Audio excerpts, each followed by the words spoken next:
Thank you, marching band. Good afternoon. Welcome to Clintondale. Good evening.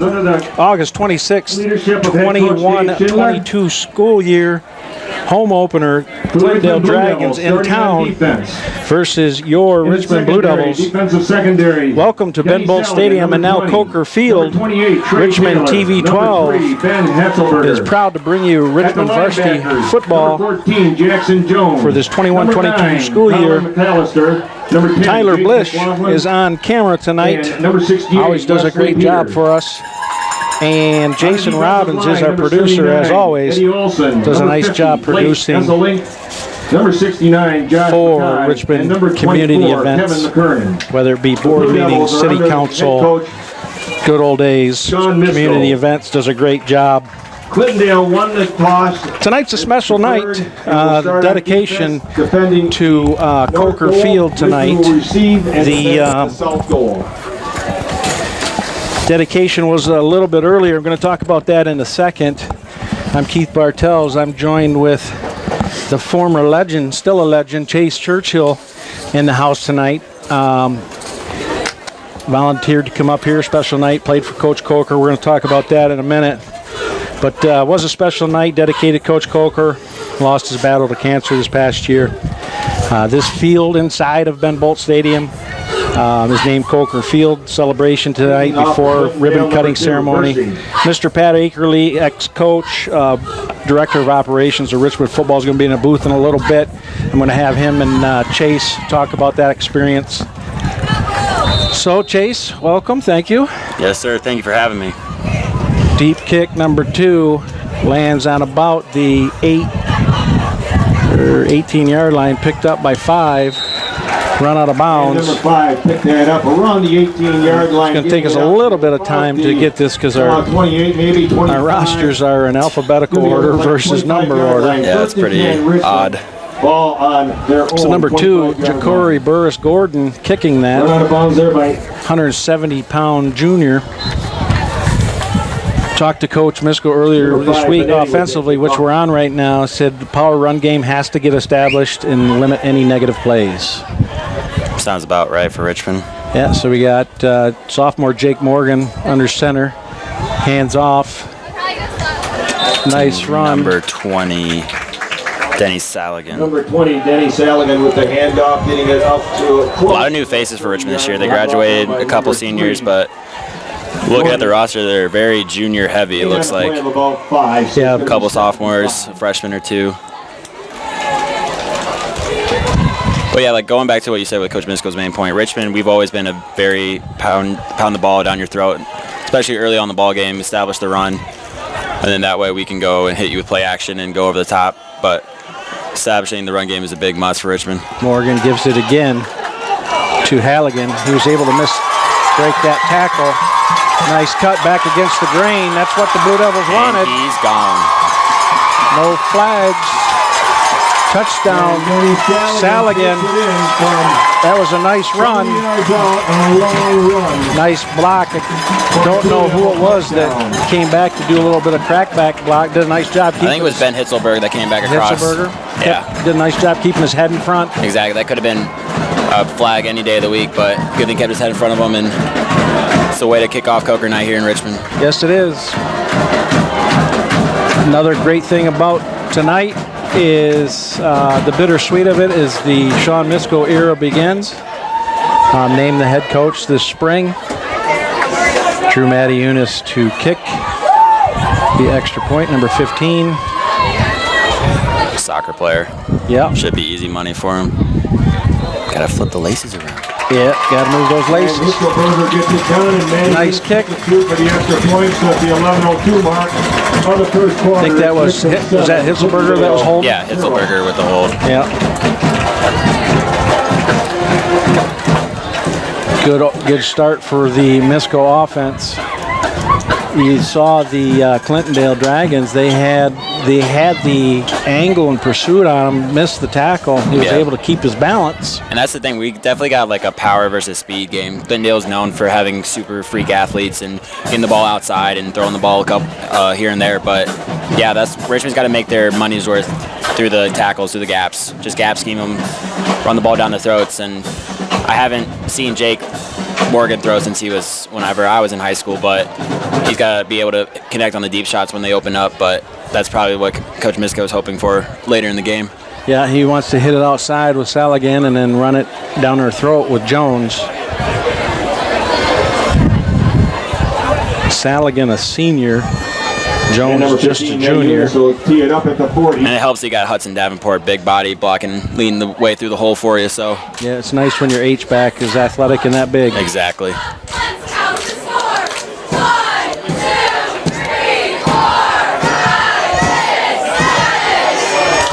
Maddie Eunice kicking off for the Blue Devils. Almost looks like a starburst return.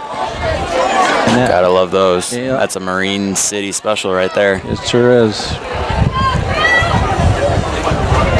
Blue Devils are 1-3 in the 4 times these two schools have played. And I'll get to some significance in a minute. Maddie Eunice, little pop kick. Caught by number 2. Good tackle by 81. And number 2. I believe that's Blake Rajewski with the tackle. Gets it out to about the 45, 46 yard line. Those are always some scary kicks, though. You leave it up in the air and you make one man miss and you're gone. Yeah, so you're right. It's a great job by Richmond game tackling and getting hats on the ball quick. So Blue Devils 1-3. Coach Misko was involved in 2 of those.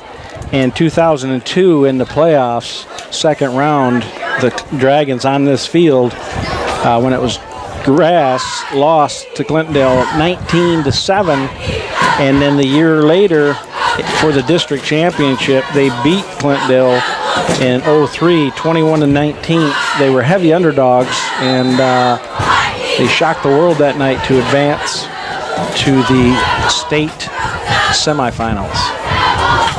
Clintondale coming out in a spread type offense out of the gun, just like Richmond was. QB run up the middle. And number 7, He gains about 3. Helmet coming off, so he's going to have to come off. Number 4, his helmet came off. Dakaria Jenkins. Yes. Talking with Coach Ladd, he said you got to keep the QB contained. The QB's athletic, he said, and limit big plays. In the scrimmage last week, I was watching. It was kind of a jailbreak, send 8, put pressure on, and the defense looked fantastic. Misko, as soon as he was given the job, first thing he did was get longtime veteran defensive coordinator Ladd, who's still teaching in the school system. Fantastic coordinator who was with Glenn News for years, probably 19, 20 years. Sprint out left. Just overthrows him. There's a flag. Is this going to be a holding? And Tedford's pass goes Yes, sir, in the area of holding. Out there, looked like for number 1, Hartnett. Well, it was a good job by Clintondale's quarterback. Thetford stepped up, rolled out to his left, going opposite against the grain, stepped up when pressure up in his face, and made an accurate throw. It's just out of sorts with his receiver. Yeah, I was watching their scrimmage too, and they weren't in sync in that scrimmage. And it's one of those things where you understand it because it's beginning of the year, but it's almost unacceptable because I know you and your receivers were working all summer long. Oh yeah, so that's especially like in high school. Speaking of former players, Anthony Tavana, who's also coaching for the Blue Devils now, him and I would spend our entire summer, whether it was an hour or even just 30 minutes, after a practice, after a workout session, just run routes. So that way, when week 1 came around, it wasn't that we looked like we didn't know what we were doing. He knew where the ball was going to be, and I knew where he was going to be. So, false start, I believe, on Clintondale. Yes, going to be. They're about to run some old-fashioned Oregon read triple option. So it's going to bring up 3rd and about 25. 2nd and 25. Oh, yeah, you're right, 2nd. Yeah, so 25 yards. You got to think you got to get a big chunk here to make it somewhat 3rd and manageable.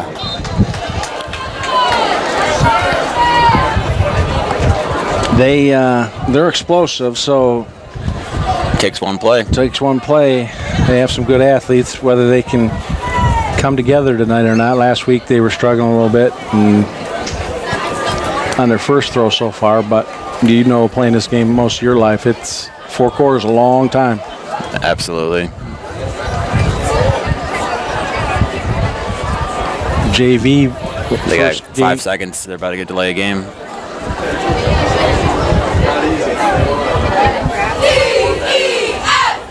Quarterback run to the left. Reading it nice. Gives up about 4. This front 7 for Richmond is massive. Yep, they're tough, hard-nosed kids. Last year might have been the first year that I saw the Blue Devils get pushed around a little bit. Yeah. In the 24 years I've been here, and I know there's been an emphasis this year to get that under control. Yeah, because you think Richmond, everyone who knows Richmond football, our front 7's key on defense. We have athletes who can cover in space in the secondary for sure, but as a lot of the teams will, in the BWAC, they run the whole wing T style offense, run it down your throat for 4 quarters. So front 7 has to be big. You have to establish the gaps. You got to read your keys, whether it's a guard pulling, whether it's your running back trying to run a counter. But yeah, I mean, already you can see that Richmond's front 7's putting in work. Ball's up in the air. Good defense. Hitzelberger and Taylor were there. He's got to be careful. Referee's talking to him right now. They're talking back and forth to each other a little bit. You don't want to get a stupid one here. Make your play and get back to the huddle. Yep. So you're talking with your play. Yep. So the Blue Devils stop him. 4th and 21 here. Back to punt. Varisty is going back to punt number 2. Deep Anthony Benetti. Yep, freshman. Back to receive. If you're Richmond, you'll take that first possessions on offense and on defense. Put 7 on the board as an offense and get a 4 and out, 3 and out for your defense. Get the offense back the ball. Coach Misko telling Benetti where he wanted him. He was at about the 20. He made him come up to the 35.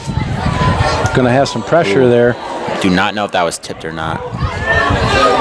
Oh, no.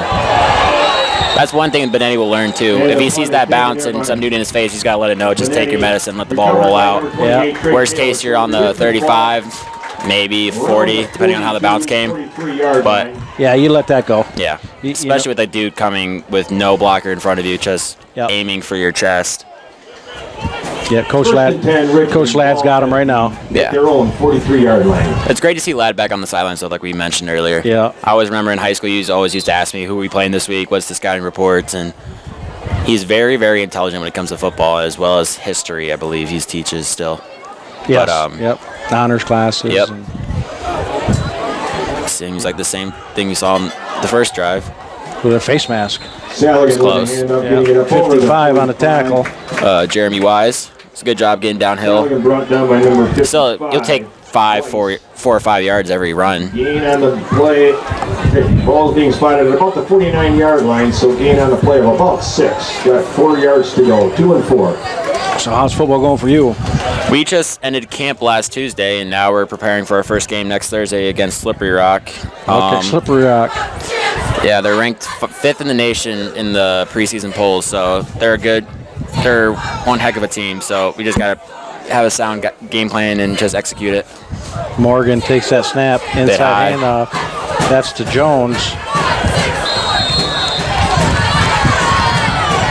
Stuffed. That didn't look clean from the beginning. No. But the good thing with having Jones is that with Saligan and Jones, you kind of have like what we've always had is one backbeat, your pure speed outside tackles, and then one guy like Jones just pound the ball up the middle. Yep. Run between the guards and tackles. So, especially with 3rd and 4, 3rd and 3, that's the kind of the back you need right now. Yep. Wouldn't be surprised to see maybe a quarterback run. We haven't seen Morgan run at all, but. Yeah, maybe because he's got the ground and pound in there with Jones to his left. Morgan gives it to him off tackle right. First down. He's got it. Number 14, Jason got it by about 2.5. It looked like to the 45 for a first down, brought down in the middle right there. It looked like by number 57. Thompson, yes. 1st and 10 from their Clintondale 45-yard line. Trey Graham just entered the ball game for Davenport, so it looks like they're probably going to go 1st and 10 Blue 3 receivers at the 45-yard line of Clintondale. 2 to the boundary side. Yeah, he's in the slot here. Jones to his left. Quarterback run. Oh, ball's on the ground. Still on the ground. Oh. Clintondale got it. Ball hit the turf and recovered by Clintondale down there. It looked like by number Yeah, that 53. looked like what we'll have to watch the film on that, but it looked like what happened is he got kind of in daylight a little bit. Yeah. And somebody he didn't see somebody, and they might have, you get relaxed. Come from behind and just got to punch the ball out. Right. But that's a learning thing. Morgan's only a sophomore. Yep, just a sophomore. So he'll have to roll with those punches as they come. This is a water break. They had these last night. This is new. Yeah, with the heat and with the heat advisory. Yesterday at the JV game, they had probably 4, 1 a quarter, where it was an extended timeout. Neither team was charged a timeout, or if you called a timeout, they would extend your timeout because of the heat. I know I'm a lot older than you, but back in my day, they didn't do this. But I know you're still playing. So, yeah. But we had practice today, and the heat index was 101 on a full turf field. No cloud coverage. That's hot. That is hot. That's hot. No, that's good though. I mean, you don't want to see anybody getting cramps and too many unnecessary. Kids have lost their lives in the last 5-6 years. With football. That was just odd to see. I thought someone got hurt and they were clearing the field, but I'm glad to see that so far so good. 21-22 school year is somewhat bringing back some normalcy for these kids. I'm not sure if Can we put those in parentheses for now? Yeah, I'm not so sure it is for you at school. I know a lot of schools Nope, we are still full mask indoors regardless of vaccination status, but for football at least we had to get vaccinated to play this fall, so. Okay. But no, I mean, it's good to see all these people out in the crowd with no mask, and you're not limited capacity. Grandparents, cousins, mom, dads, brothers, sisters can come and watch their family member play football. And high school's football is one of the best times of a kid's life. Yes, it is. And tonight, along with the ceremony for Coker Field, they did the thank you to the community for passing the bond. Yes. So it was a bond celebration as well. Thank you to the City Council of Richmond and Tifa, and all those people, Pat Akerley, Nick Mathis. It's one heck of a run by he's a Bedford. He's a good quarterback. He's a good athlete. That's what Coach Ladd is worried about him, You'll let them run side the tackles, though. That's where you need your backers and Peters and Jones, and I do not know who the other backer is, but that's where you need them to fill their gaps. Yep. McKernan has a big task, though, being the field end that he needs to keep his contained, because if with Bedford speed he gets around one edge and makes one man miss, he's gone. Yes. Bedford with the spread gets that snap, rolls left. He had him. That was a play we saw on their first drive. Incomplete intended out there for number 3, Gorney. Number 77 is being retained. Yeah, I think him and who was it? For the Blue Devils. Josh Mackay were going back and forth after the play, and I think Mackay kind of pancaked him, and 77 didn't like that very much. But is it third down? I can't read that from here. 3rd and 4. It is, yes, 3rd and about 4.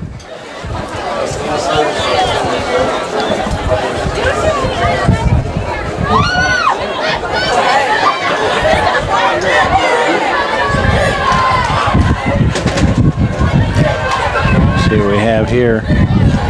Motion. Bedford flips it. Got in there. That Blue Devil defense. Peters. Number 5 coming around. Brought down. Number 5 Mitchell. There's the flag. 68 Peters. It's gonna. That's Coach. That's Jim Venia there, the white hat. We got a flag. Been officiating for a long time. He's going to put an end to this real fast. I wouldn't be surprised if it wasn't on both teams. Offsetting. Because both teams were guilty. Yeah. Too much chirping. It's game 1. There's a lot of energy and a lot of hyped up. Yep. Just haven't played a football game in a whole year. In front of especially in front of like a crowd and Thursday night lights / Friday night lights feelings, and for the seniors, it's their first game, so they're going to go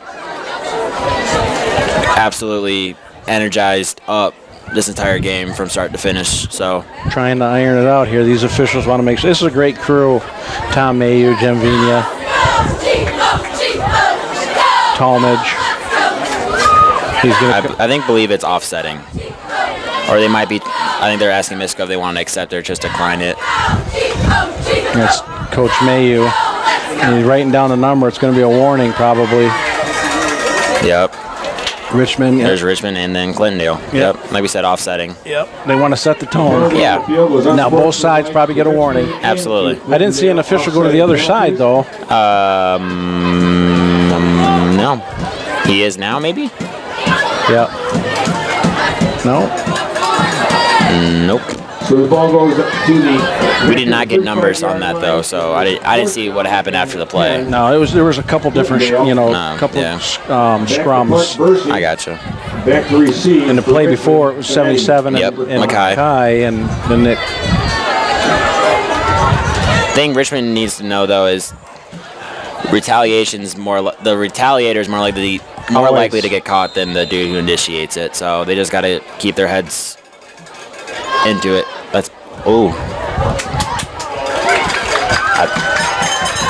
28, nice job grabbing that short punt, Trey Taylor. That was a very heads-up play. He's a good athlete. Last year was his first year playing football. First and 10, Richmond with the ball spot. Sounds like a Richmond thing, though. 35-yard line. That's how Tyler Bartolomucci was. Didn't play football at all through high school, and then senior year. Played the entire year, was first-team All-BWAC defense. Yep. So it'll be Richmond's ball on their own 35, on Clintondale's 35, excuse me. Yep. Morgan under center. Trey Graham is back in the ball game. A little confusion here. Hitzelberger and Twins Graham. to the boundary. Yeah. So more than likely, jet sweep. I'm surprised the officials could have done two in motion, the procedure on there. Oh, yeah. Because Hitzelberger was not set. No, he was stepping up as Trey went in the motion. The 33-yard line. So that's a timing thing. That takes some time. That's stuff that can be worked out over time. 33-yard line. For sure. Second and about 8. They have yet to throw the ball. No play action, no short game.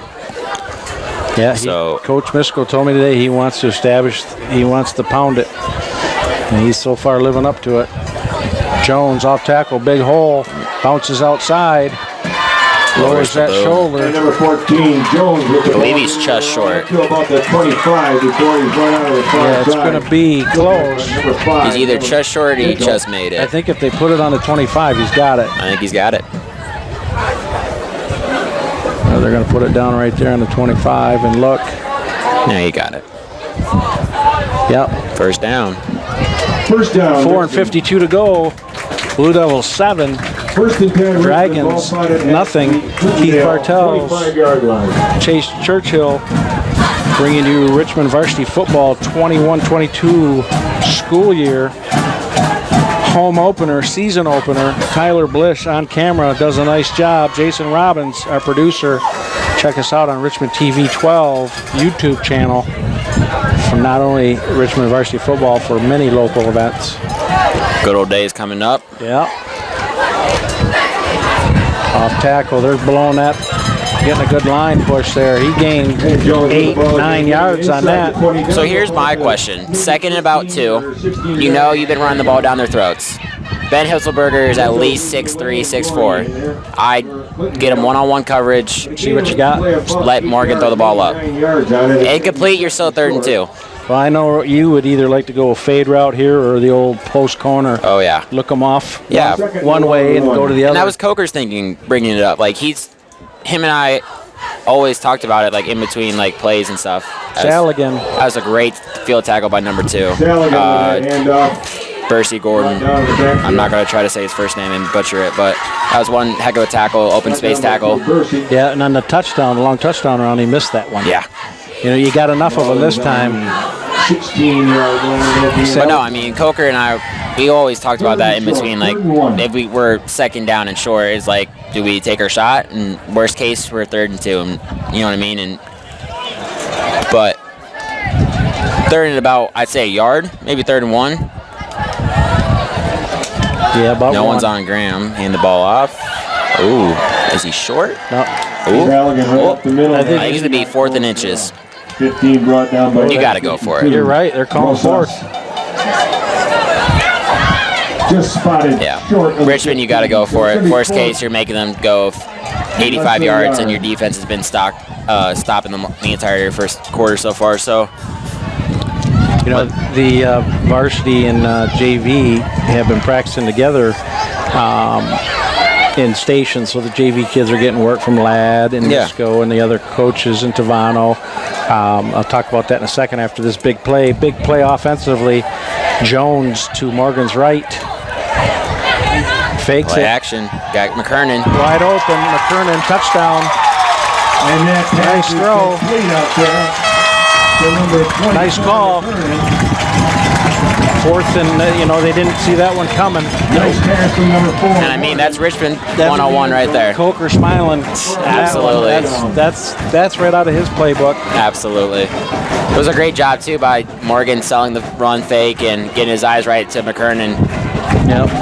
Threw a little behind him, but, as open as he was, you could take that. Well, as a quarterback, if it hits your hands, you should catch it. Right? Yeah. Regardless of how left, right. Right. How that's up and good. Yeah. But no, I mean, at that point, he's so wide open, it's like, as a quarterback, you're telling yourself, don't miss him. You know what I mean? So, like, you got that in the back of your head. And yep, you get that gator arm, that frog arm. And the yips. The yips. Yeah, or the. No, that was a great job by his first high school varsity touchdown, though. That's awesome. Great for the kid. Yep. Or you get the Tyrannosaurus Rex arms. Yeah. So, anyways, there's Coach Misko's doing a great thing. I think he's west end of the stadium. He got the JV jerseys and the varsity jerseys are the same. So with the 5th quarter this year, you can pull kids up, put them down, back and forth. So they can. So the next generation, future next man up, can play or be ready for it. So there wasn't quite enough jerseys for the game last night. So at the JV game, they wore white on white, and they looked really good. Colton came off with number 2, and I said, whose jersey that is, right? Yeah. And he knew. Matty Unis back to kick. He can put it in the end zone. See what he does here, what they have called up. And he's got it teed up. Little pooch kick again? Little pooch kick. Number 2. This is what I'm scared of, though. Nice tackle by 10. Helmet came off. Jason McLaughlin, he's the outside linebacker. I think he's got to come off for a play. Yep, at least one. Number 2. Or maybe not. I don't know how it works with kickoff, but I know, in regards to offensive defense, he would have to come out for one play. But yeah, they're calling him out. Cole Murphy's coming in for him right now. 42-yard line. Ja'Cory Bursey Gordon, number 2 on that. Called his name a few times tonight.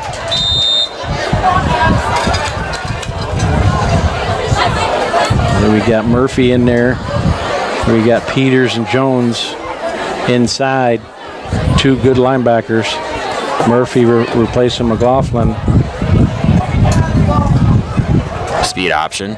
Great tackle. And Bedford with the keeper on it. Only gain about 3. Number 9. Colin McAllister. Number 9, McAllister. Nice tackle. On the 45-yard senior doing, paid his dues and getting his chance here. Yeah, and the good thing, though, about with all these seniors is that the classes before them were loaded. You know what I mean? Last year having Rewall and Reese Renna, all those kids, in the year before that having the Shorman twins. I could go on and on, but the point is, though, they had to wait for their turn. So this year, it's them. It's their team, their senior year.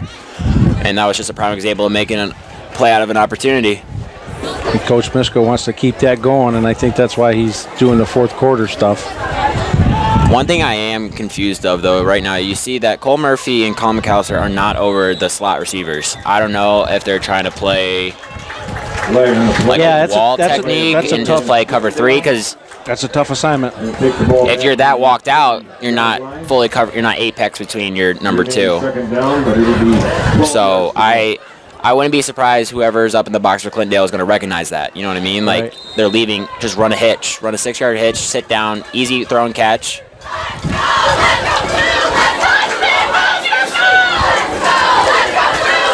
Let's see here what Clintondale has. First quarter down 14-0. All Blue Devils in Coker Field night, and Coach Misko's debut. Slant threw behind them. That was the idea, though. You know what I mean? No one was over number 2. You make Trey Taylor try to go in between 2 people. Well, and then what they might be setting up, you know, as a quarterback, you're like, okay, they're going to jump that slant or that skinny post. Pitch and go. And then you loft it over the over the corner, sneaking in. 3rd and 12, minute 46, first quarter, been all Blue Devils. 1 turnover. And that was the Blue Devils. Clintondale turning it over on downs twice. They received the opening kick. Screen. Too high to 2. Thedford, he's got an arm, and he's shifty, but I think he just got a little bit of adrenaline going through his body right now, making the easy throws harder for himself by trying to throw it and not just play catch.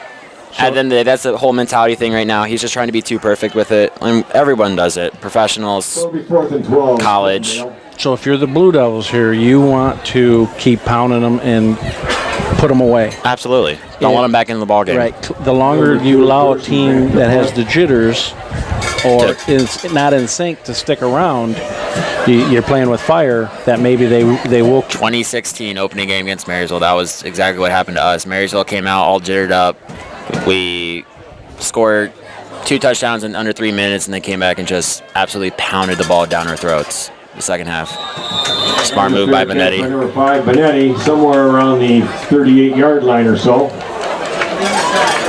Fair catch there by Benetti. One of the better punts so far for Clintondale. The other ones were an announcement here. Attention, golfers, alumni, and supporters.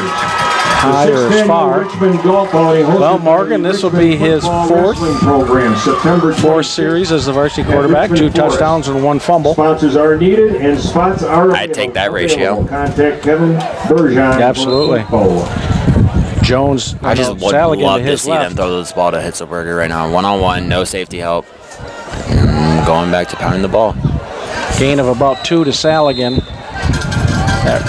They run the read option. Saligan with a handoff. Brought down by the Blue Devils travel to Emily City next week. They didn't play them last year. It was one of the canceled games. They were both teams were about the same last year. A little bit under 500.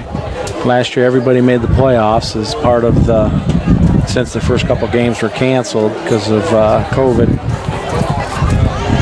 And we're hoping that 21-22 is as normal as possible. Please. Yes. Hitzelberger near side, inside handoff. Saligan.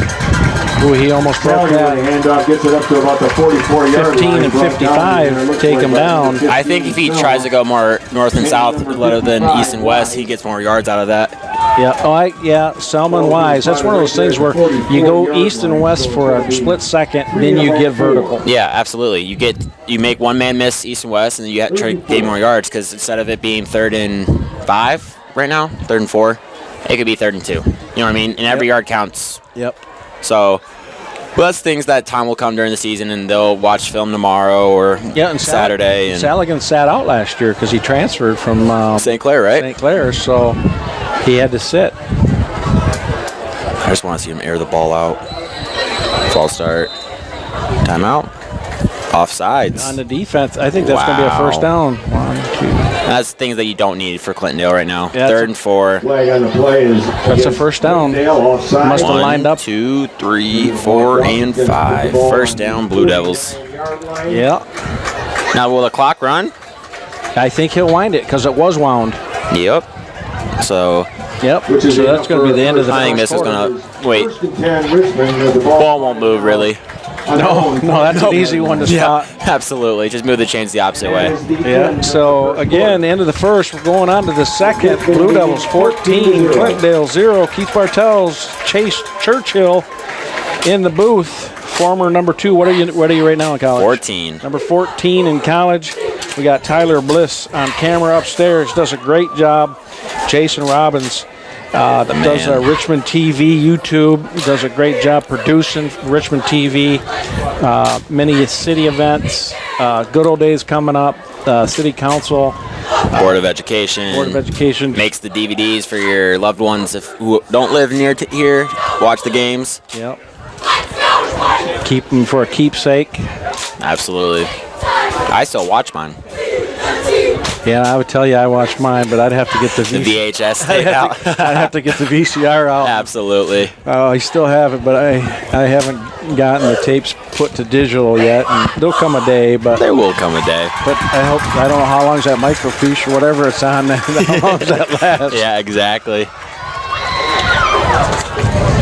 So we got 1st and 10 on their own 49. Clintondale needs a stop. Blue Devils want to pound. As we start the second half, or the second quarter, 1st and 10, Richmond ball. My thinking is, though, Clintondale's safety is playing about 7 yards. He's playing at like a backer position right now. Oh, am I right? Am I right? Nice catch, Ben Hitzelberger. Number 3, Hitzelberger down to a run. You know, that was nice poise by Morgan. You know, he's just a sophomore. And that first of all, you got to give the offensive line. Oh, yeah. He had plenty of time. He had a nice pocket. But But even, and you know this, you know, being a quarterback all those years, even though you know you got a nice pocket, you got an internal clock. And his internal clock's not really set yet because he's young. Absolutely. So he's thinking quicker than what it needs to be. He hung in there nice, kept his feet through a nice ball. Hitzelberger, nice. They didn't try to run, too, when the pocket started to somewhat collapse. And even though, like we stated, that the pocket wasn't collapsing in your head, especially this is your first varsity start, you probably have so much going through your head and trying to be perfect as a sophomore and all that. It's absolutely a lot of kids will run. Absolutely. But he kept his eyes downfield, saw that Hitzelberger was getting some separation and threw a ball that only he could catch. Yep. So encroachment again, lining up off sides for Clintondale. Blue Devils knocking on the door inside the 20 in the red zone. Might see a lot of Jones right here. Blue Devils want to score here. I'd throw the ball. Jones off tackle. Gains about 2, yep. Maybe 3. Ball square. I would have thrown the ball 1st and 5. You got 4 downs. Went to number 14, Jones, getting it down to about the 12. I don't know if too many people have the work ethic that you had, Chase. I saw you constantly in the hallways and lifting weights and throwing the balls, and heck, you probably even threw the ball to your mom once in a while. You know, it's like I just got to throw. And this Morgan or brain freeze here, Jake Morgan, he's putting in a lot of work. He's put in a lot of work. Nice pass. Pass is complete there. That's going to be a first down at the 5-yard line. Nice pass to Trey Graham. Number 4 looks like Jenkins. 4 with the tackle. Jenkins. Graham, just a freshman. Great future for that kid. Yeah, good athlete. For the Blue Devils, the Dragons, 5-yard line. If we're going to critique that, if it would have came out a little bit sooner, I think Graham had a little time. He had the corner, but like I said, it's his first varsity start. He'll learn. And so we got Saligan to Morgan's left, takes a snap, handoff.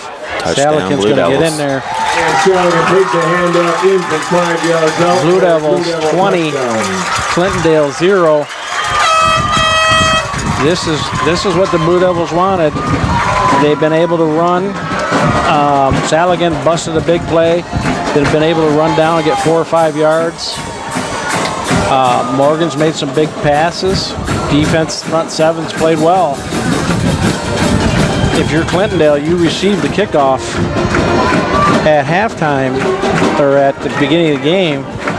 Now you're going to have to do something in the next 10 minutes. Oh yeah, you got to get some points on the board because Richmond started off with the ball. Yes. No, Clintondale did. Clintondale did, that's right. So you got to think, like, you have 10 minutes time possession, depending on how fast you score. You got maybe 2, 3 at most, unless turnovers happen. You got to get some points because you can't go down 21-0 going in the hole. And as a defense, you got to find a way to contain the run. In 10 minutes, you could be down 28-0. Yeah. They got Clintondale Dragon faithful over there saying we got to get something. Even if it's a field goal. Yep. Don't hang your heads. No. It's a long game. It's a game of attrition. Who's in better shape? Unfortunately, I'm going to bring up 2016 playoffs. We were up 21-0 around this time against Almont. We didn't score. We scored one time in the remaining 34 minutes of a ball game, and we lost. And Almont just 21 or 28-21. Just 28-27. 28-27. Now you lost a receiver in that game, though, didn't you? Yeah. Unfortunately, the coach down there, Anthony Tavano. Yeah, I thought. Patrick McCluskey, Deshaun Hamilton, Kyle Chick-Farrell stepped up. Oh yeah, all good receivers. Oh, excellent athletes. First drive, we throw a ball 80 yards right down their face, basically, and we just pound them the entire first 24 minutes of the ball game. Yeah. And then we just let them hang around, and that's what you can't. That's what Richmond can't do. And if you're Clintondale, that's what you need to have happen. You can't hang your head, so you gotta keep on fighting. Yeah. I would love to see Man U just kick this ball deep. Yeah. They're going to be expecting the pooch kick. Yeah. All their returners are up about the 20. Winds behind them a little bit. It's going from north to west to the south end. He's lined up more for a deep kick. Let's see. Yep. He's going to boot it. Didn't get it to turn over like he wanted. Yep. Starburst. Here we go. Oh, you got to hide it better than that. Oh, Lord. Oh, Nelly. Oh. He almost got that corner. You know, with all that scrum right there, I couldn't tell if that was a block in the back. Yeah, I know. I was waiting for the white hat to throw a flag because I thought it for sure was blocking the back, but no. That could have been really bad, though. That was a great job by Richmond. You just saw all 11, 10, 9 Blue Devil, Navy Blue helmets running at you and one Clintondale person. Yeah, because I can guarantee I coached with Coach Ladd at the end of the 90s, and at one of the losses was at Clintondale. My first year here, we lost at Clintondale 14-7. I was one of the guys in the booth, but he would say, tackle every one of them. Oh, yeah. Tackle you can't there's no penalty for you hitting someone who you think has the ball. Right. Just like how the quarterback can get hit on a read option, just like how the tailback can get hit on a read option. You don't know, and that's the game you play. He can reset, so if he would have been moving when they snapped it. Oh, that's picked off. That might be pass interference, though. On Hitzelberger? Maybe on number 9, but someone did not allow their receiver to get a chance to catch the ball, and that's what pass interference is. You know what I mean? There's a flag, yeah. Flag on the play. See what it is. And you see, everybody's waiting. Pass interference, defense. I don't know if it was Hitzelberger, but there was 2 Blue Devils there. Was it the other? I believe it was the corner. I think it was whoever the corner was. I think because you have to allow the offensive person to have a chance to attempt at the ball if it's catchable, and that ball was clearly catchable. Ben and him went up, so I don't know if it was contact before Hitzelberger jumped. I don't know if it was like holding or someone like holding him down. I do not have a number though, and I would want to know who it was, but that's a break that Clintondale needed. Now they got some. Pass interference against the Blue Devils. That was breathing room. Yep. Because you're looking at, first and 10 from their 30, and they haven't had a stop for you yet. Nice catch though by Benetti or Hitzelberger. Yeah, absolutely. Benetti's in there now to give Hitzelberger a break. Another freshman. Here we go.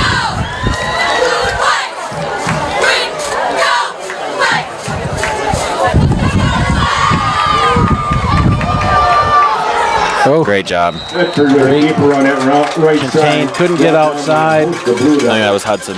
Looked like led by number 37, Davenport. Yeah, he's lost on the play, tough out there. Maybe loss of 2 or 3, but it's going to be second down. Haven't heard a lot of Wesley Peters tonight. Ball spot. I think he's just playing his role at being a huge run blocker up the middle, and they're just trying to avoid him. Yep. Might be running away from or taking 2 to. Yeah, push it through to him, but second and about 13, 12. Yeah, we'll call it 13. Thetford back to his right, Twins near us, out and away, spread. Oh. 32, that's a hit, that's a big hit. Sam Denipole. You know what that's called right there. Immediately there by number 32, Denipole. That is called a page turner. Tackle. Yeah.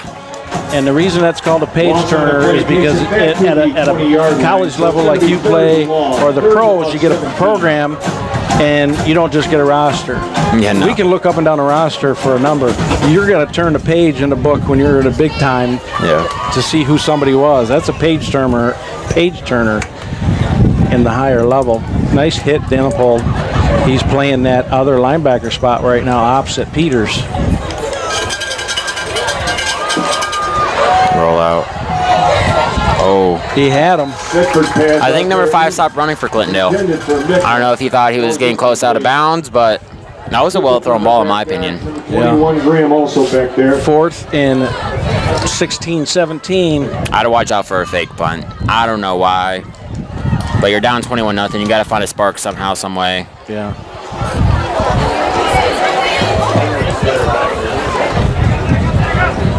Fourth and 17. Tavano down there coaching kids up. He's a great addition to the staff.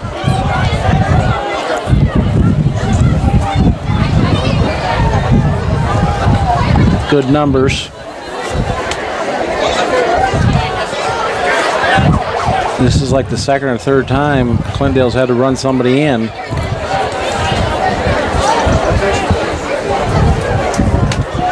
Wind's going against him on the punt, though, so he's got to put a good boot to this one. Uh-oh. You called it. He's short. He got it. No, I think he got it. Depends on where they Takes it around 1 yard short, I believe. I think he's a yard short. Looks like it's around the 35, 36, 37. Yep, a yard short. Wow, you called it though. You had that gut feeling. I think he's going to be short of it, run out of bounds on the I think that was planned. Like, I mean, oh yeah, absolutely. It wasn't a bad snap. Going to go over to the Blue Devils. Wow, 17 yards and he got 16. Now if you're Clintondale, you need to stop. Yep. Of Clintondale. Are they using leather footballs on Richmond? Have to. Wow. 1st and 10. This year, everybody has to have the same leather Wilson. It's the only one that's approved, MHSA. It's a new rule this year. Where was that when I was in high school? Oh, I know. When I played, we used the 1001s. Yep. Leather. Oh, no, we use composite ones. Yeah, the 1001 leather is a great ball, but the new rule is that have to be the leather. GSTs or whatever they are. Yep. And there's a difference. I like throwing a leather ball better. I prefer. It's heavier, It's but tackier. Yep. Nice run there by Jones. He's gone. Oh, they're gonna get McKernan. Yep. Jones with his touchdown is coming back. It's going to be, after that's marked off, it's going to end up being holding 1st and 9. Yeah, 1st and 9, 1st and about maybe 8, if that. 7:32 to go. No, I did not know that. That just changed this year? Yep, just this year. Devils 21, Dragons 0. Tyler Blish on camera. Jason Robbins, our producer. Chase Churchill to my right. I'm Keith Bartels, bringing you Richmond Varsity football. It's a great time of the year. Fall's always been my favorite time of the year. Absolutely.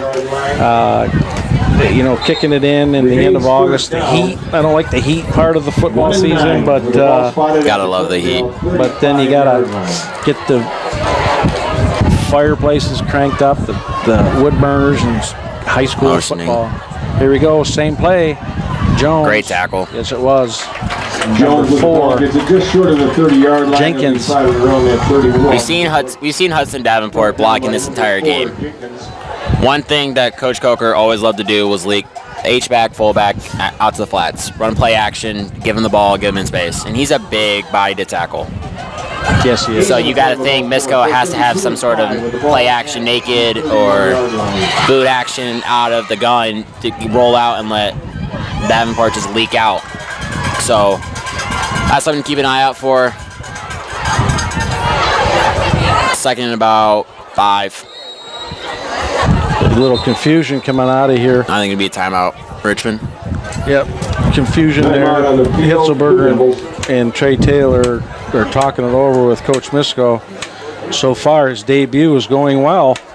It is. I like to see that, they have a little more of that punch, a little more of that grit. In a boxing match, you want to punch first and punch often, but and you got to be able to take one.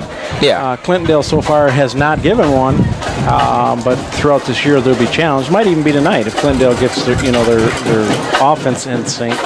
That's been a big difference. But is that because of Richmond's front 7? They've been looking really good so far.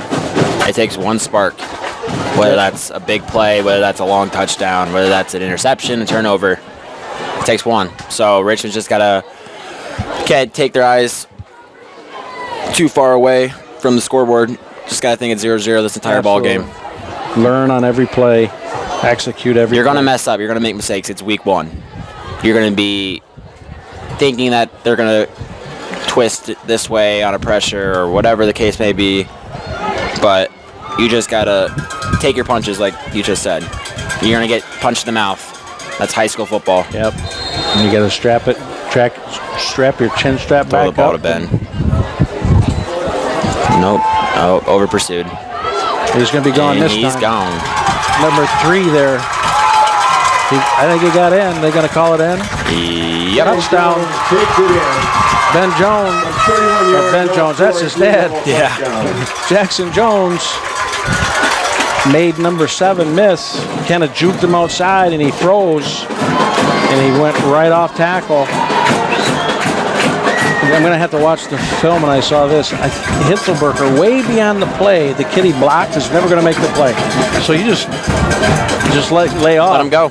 And I was afraid we were going to see the flag fly there. Yeah. Blue Devils waiting. Matty Eunice's extra point.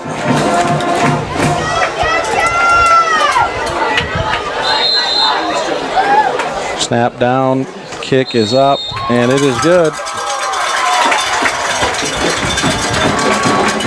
Number 5 pointing to Hitzelberger. Number 5 didn't run into Matty Eunice on that play. No. And I think Hitzelberger was just protecting the kicker. Yeah. Blue Devils 28. Yeah, he doesn't even want to get him close. No. Blue Devils 28, Clintondale 0. One heck of a start for Richmond, though. You'll Yes. take this 7 days out of the week, but 6 minutes is a lot of time. Well, the Dragons, it's do or die time because, and I never want to say never. 28-0 down is a big hill. But if you go down 35, No, that's a Mount Everest. that's a Mount Everest because you started the second half, so running clock down 35. Yeah. And, the Blue Devils get the ball. Yeah. So they're going to just take their time with running clock, grind it down, and you're going to have limited opportunities to get the ball. Yeah, Clintondale needs some sort of big possession here. Whether it's drain all 6 minutes and score at half, score before the half, or score quickly, get a quick stop, use your timeouts and score. But they need some sort of points. Matty Eunice waiting the ball here. So if you want to buy some, the gals gets are the walking ball. around. Get your 50-50 ticket. Matty Eunice marches off his steps here. 6:39 to go. All Blue Devils. So far, offensively and defensively, Blue Devils executing.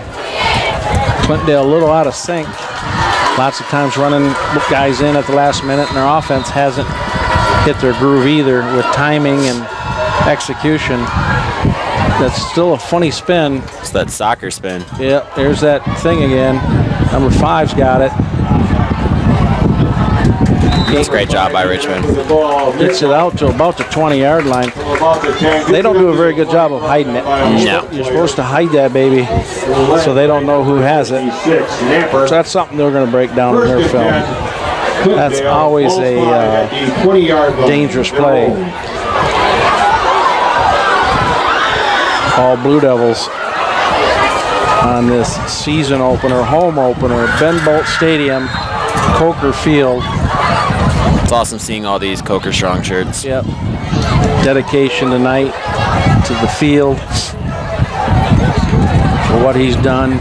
Director of Operations, Coach Pat Akerley, is going to hopefully join us. And if he does, I'll talk about him for a second, introduce him, and then let player and player of operations have a conversation here. With the keeper, looks like he got it back to about the 20-yard line, or the line of scrimmage, wrapped up by a host of Blue Devils. No gain on the play. Clintondale player down.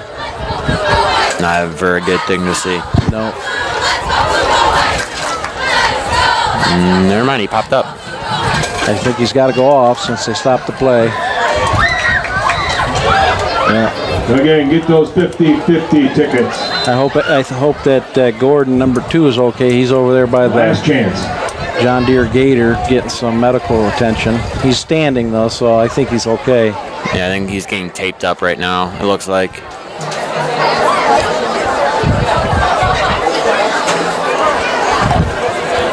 Kind of a thin bench over there for Clintondale. Absolutely. Blue Devils have about mid-30s on the JV and mid-30s on the varsity.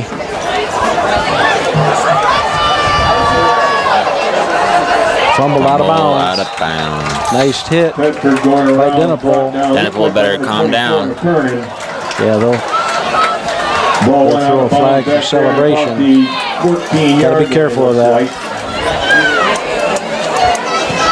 Loss on the play of about 6. So I think Clintondale needs to stop the rollout game, especially into the boundary. You have a short field to give your quarterback not a lot of room to get out around the pressure, make a throw all in the same time. I'm surprised they haven't tried jet sweep. Yeah. They were known for that, and I know Coach Ladd was worried about jet sweep a little bit.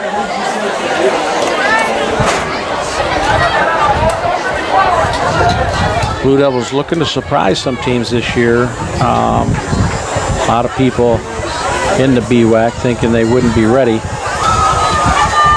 Leslie Peters. Nice tackle.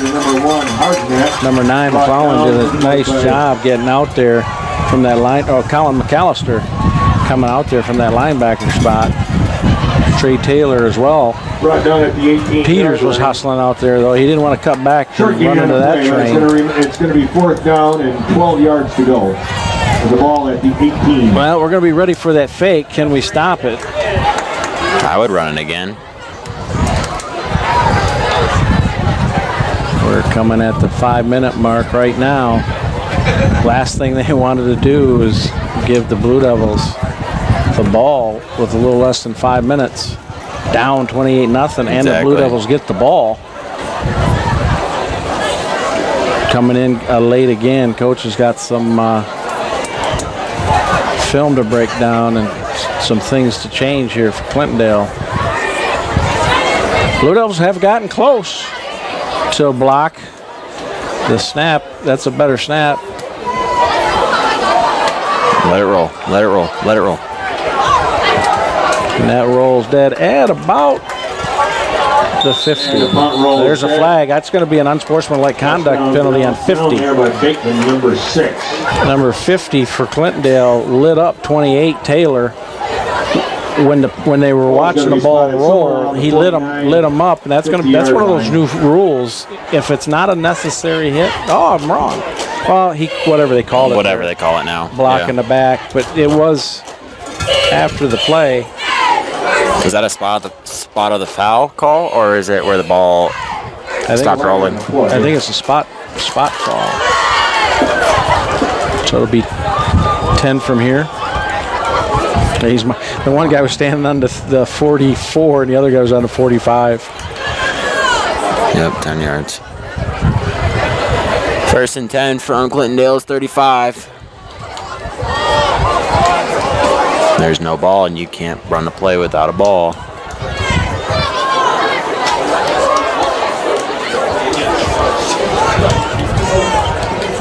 Penalty is against Clintondale. We got, Takes the ball off after the 15-yard mark off to the 35-yard line.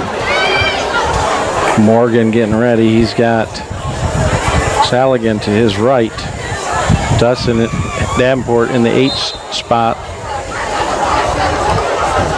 False start. Yep, the snap and the snap start wasn't against on. the Blue Devils. There's a mix up there with the snap. Yep. See, that's why I never like the leg kick out of the gun for motions. You know what I mean? You just confuse too much with hut. Just move your arm. Yeah, and then have everybody watch the ball. Yes. Under center, you have to use your leg. So, is this the first penalty for Richmond, besides the defensive pass interference? Mm-hmm. So they're second of the night. And Clintondale's, they've had one first down by penalty. Yep. Taylor in motion. Fake. Uh-oh. Hold the ball. Yep, he did. He held And it. Morgan brought down in the backfield by number 12. Loss of about Kaiser 10. Presley. If that Loss on the breathed a little bit of about the 49-yard line. light for So it's going to be second and long. Clintondale. It's hard to overcome a 20 and 25. You got to think, if they stop him here, they got to start thinking about timeouts. 24. The ball spotted at the Clintondale 49-yard line. How good is Matt Eunice's leg? It's pretty good. I've been out there with him in Colton, and he's got a leg for 55 yards, 50-55, but right now he's not accurate. He's accurate from short, and that just comes with changing the soccer style to Saligan. He's gone. Yep, I think he's in. What are they calling? They're calling him short. And Saligan with that long 48-yard run. Looks like he was knocked out at about the 1 and You're going to see Jones pound this one in right here, but no, he's got a heck of a leg, and he's got nice height on it. So they're going to spot the ball at the 1. Soon to be 35. Well, pending the extra point. Let's not get ahead of myself. Exactly. Nice run by Saligan. I think that might put him over 100. Easily. He's fast.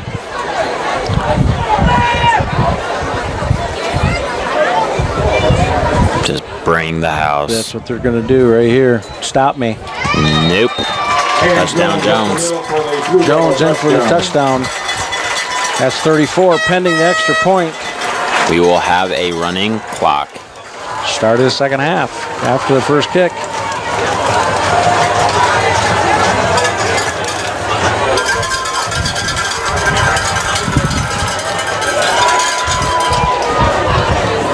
Matty Eunice on for the extra point. Hitzelberger to hold. That line's done a nice job tonight. Parinello, Esslink, Mish.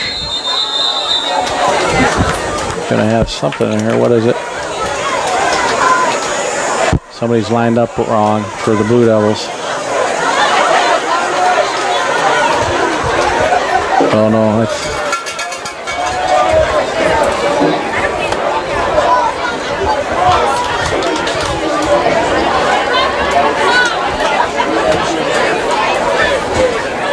illegal substitution against Clintondale.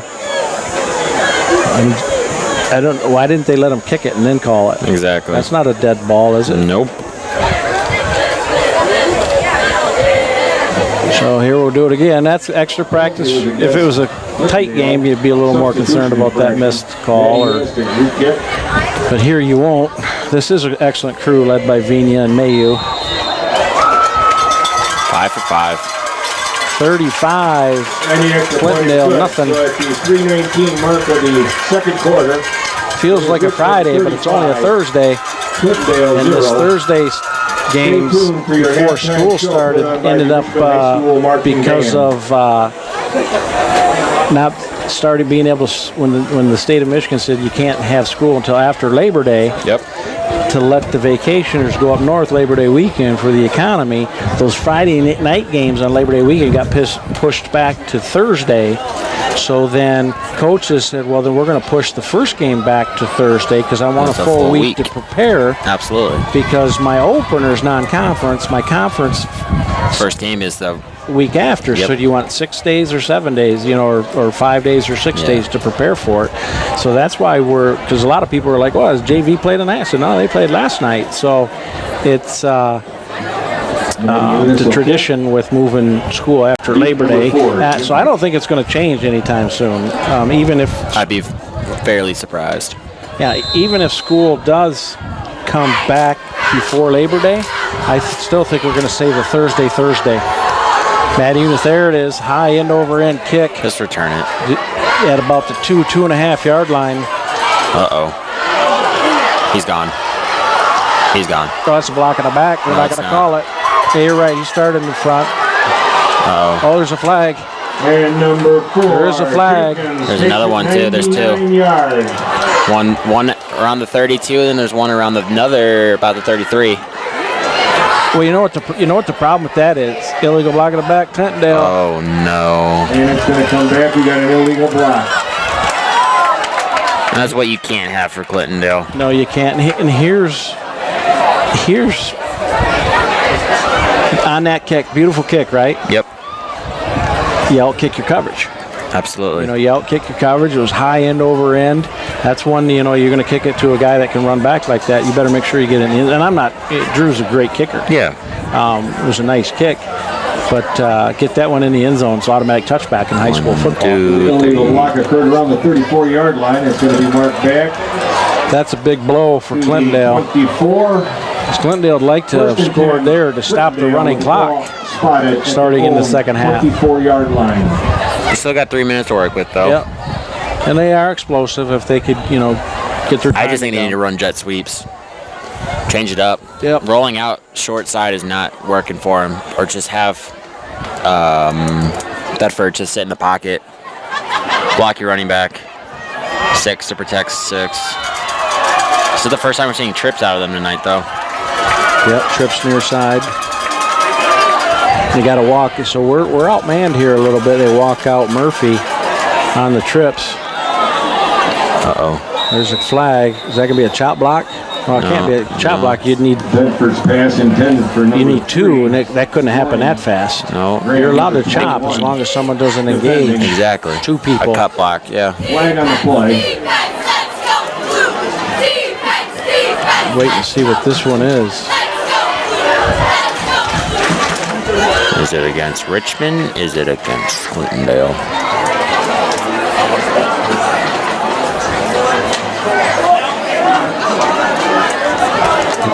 Waiting for the call. Maybe you're talking to Vina. It's going to be against Clintondale. Holding? No way. There was too quick of a... That fast? That's what I mean. It was a catch and throw. Inadvertent?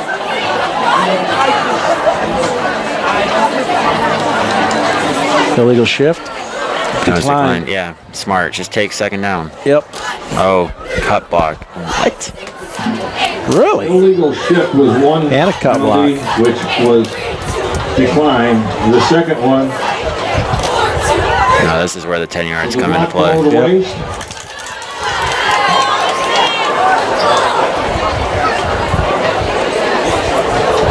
Is it 10 or 15? He keeps on going back. I think 15 for any personal or cut block. Blocking a back. Well, my thing is you can cut block as long as it is going away from your own goal, your own end zone. So like my question is like someone must have hit him up top and then the dude went low. Like that's the only thing that could have caused that. Awfully quick for that to happen. That's what I mean. It was a catch and 10 8-yard slant. Trips again. 1st and 22. Trips near side. Thetford. Oh, that's Denipole again. He's going to get called for a penalty. 32, Denipole. Maybe not. He's settling down. They're settling down. Nice hit. Oh, now he is. He took his helmet off. He should at least. Back around the 6-yard line. Yeah, he's got to come out. Took his helmet off. Jones in.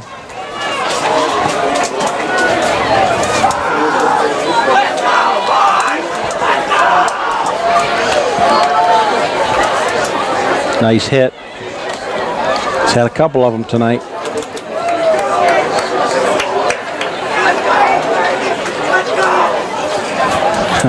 He's excited. That's good to see. Coming up on 2 minutes here. There's the lob. I'm surprised they haven't done that earlier. That's a penalty on him. He held him. Yeah, he grabbed his arm. Yeah, he grabbed him. Flag on the play. Pass from Pittsburgh. That's what I mean. Now that's not. Is that automatic first down? Yep, I believe so. It's an automatic first down. If it's like this, I believe it's an automatic first down at the spot of the foul. So it'll be first and 10 from the 28. Oh, he's saying still second down.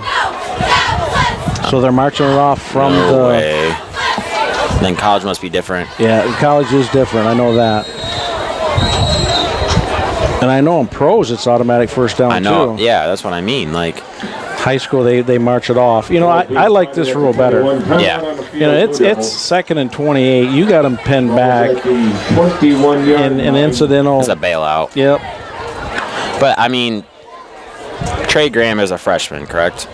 Yes. And he is not that tall. So you got to think, number 3 for Clintondale is pretty good in height. I would bully him if I was Clintondale.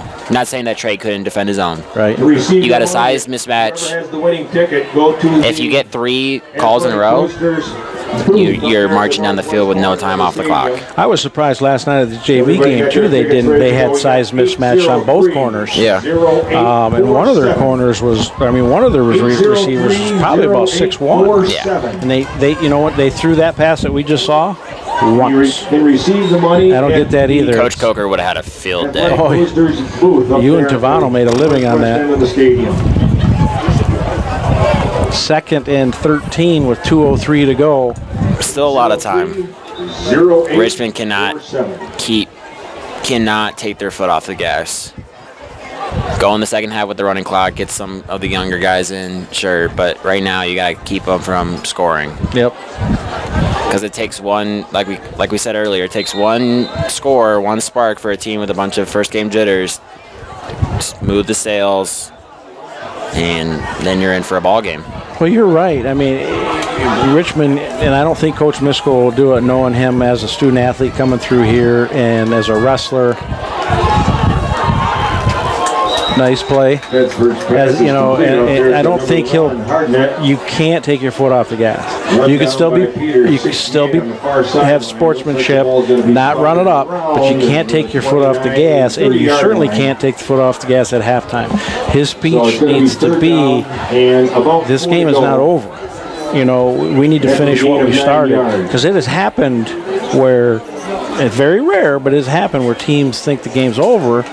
And then the team that's talented and as talented as Clintondale, you know, they turn that switch. Yeah, in 2019, we were playing Ashland, and we were up 35-7 going into the second half, and we win the game 42-41. So you can never count a team out. No, you can't. It's the first time I saw any motion. Quarterback off tackle. Uh-oh. See? That's the first down. Stops the clock. And there's a flag. Somebody's drawn. I think it's going to be on Richmond. And if that is, they need to be pulled. Can't have that. You're beating them 35-0. You don't want them getting any momentum whatsoever. And it's against Richmond. Number who? Let's see, he's going to say.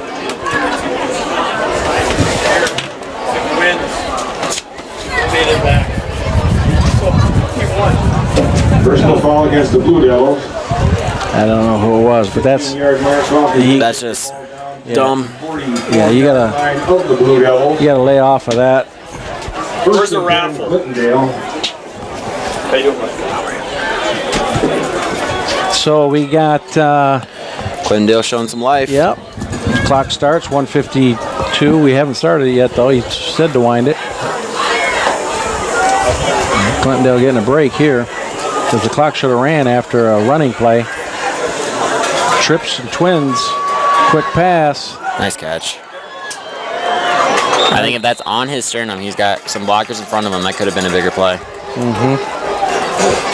Trying to throw around a dude in your face, though, is always tough. So. Yep. Second and about 11. But that just shows me right now he does not have an answer for that front seven. I'm pretty sure that was Denipel again coming off the edge. And he's getting it out of there in a hurry. You got to put your back on whatever side he's on, because they're not matching that very well up front for Clintondale.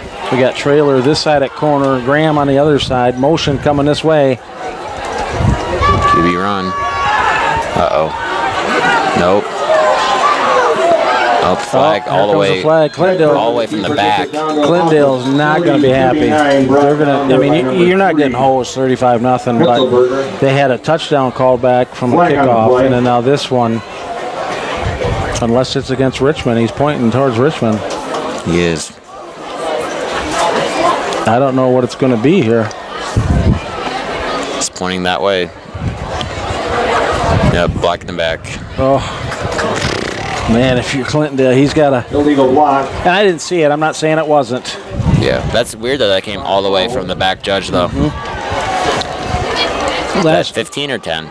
10. 10. Last night, Joey Simmons was running. He caught a touchdown, or caught a pass, was running a touchdown.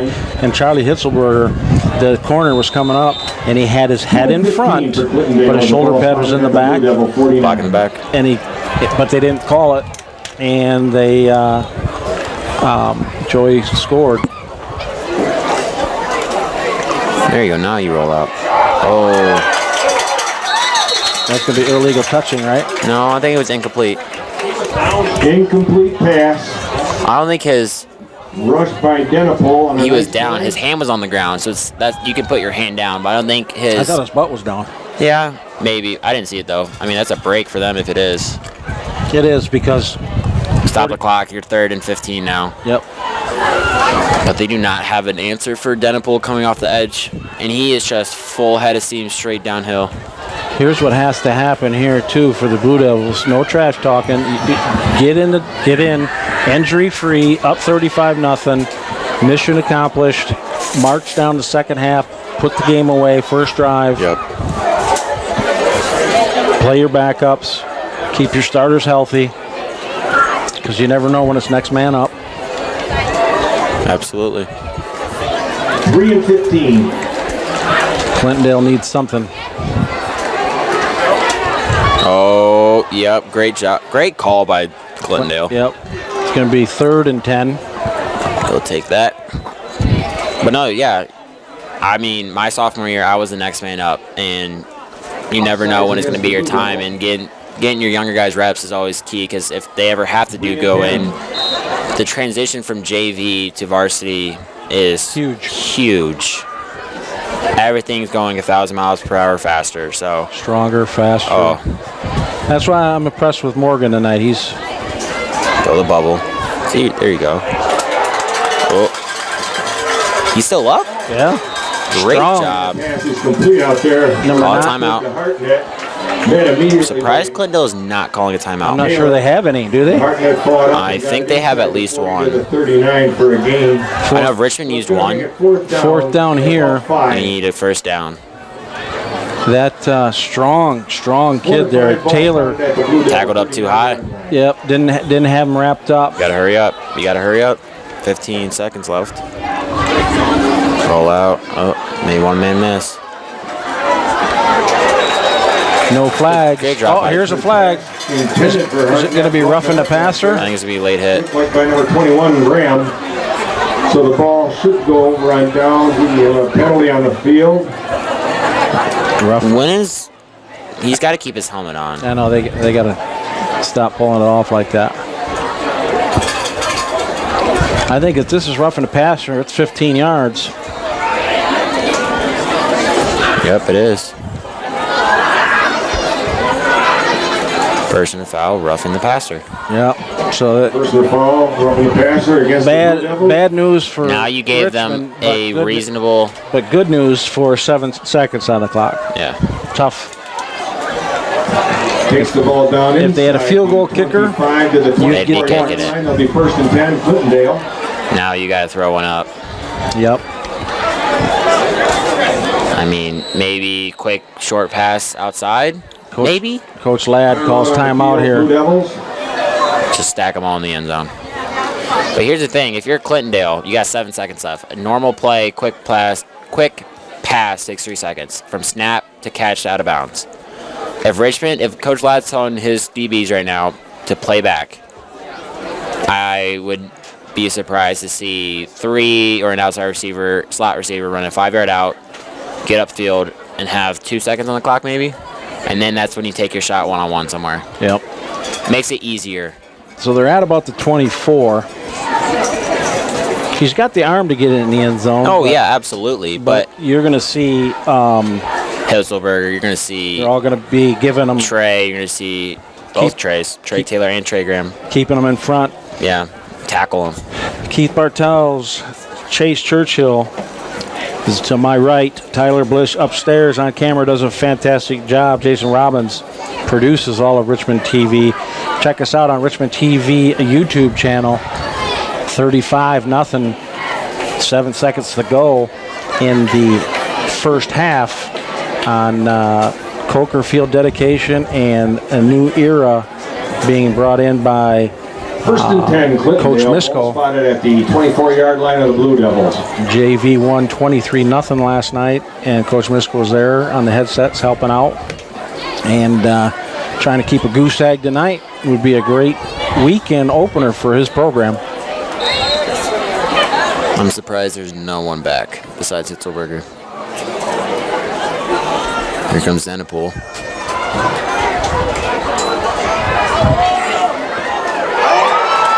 Picked off, number 9. They'll take that.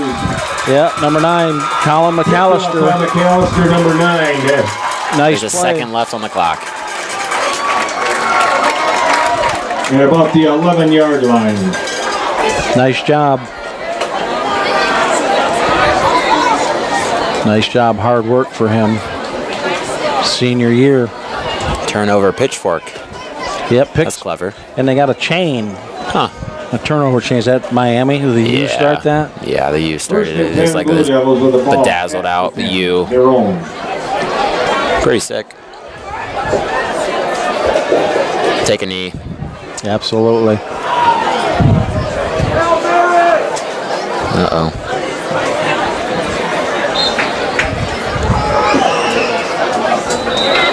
And Morgan takes a knee.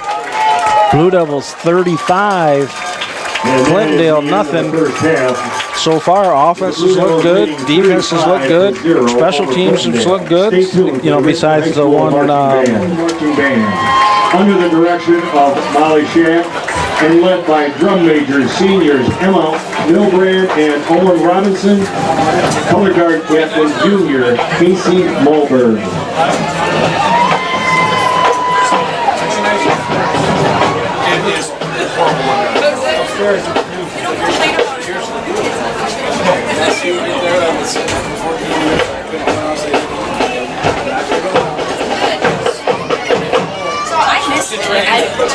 Kind of started with like number 5 over there, and they're in each other's faces. First time? Yeah, so then you close them on, and they're back there, who makes that tackle.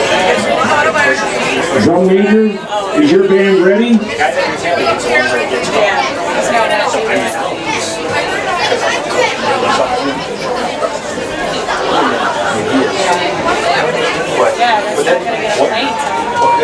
You may take the field for today's band camp performance. But what good does that do? Right now, you're a spaz. Before streaming music or CD players, some of us had to sit by the radio waiting to push the record button on our favorite song. If the Richmond High School Marching Band were to do this, here would be what's on our 80s mixtape. 40 years ago, on August 1st, MTV launched one of the most radical ideas in the history of cable television. All music videos, all day. We opened the show with trumpet soloist senior Brody Balamasi with the rally call, I Want My MTV, followed by the Richmond Marching Band, First Craft. Aha, Take On Me.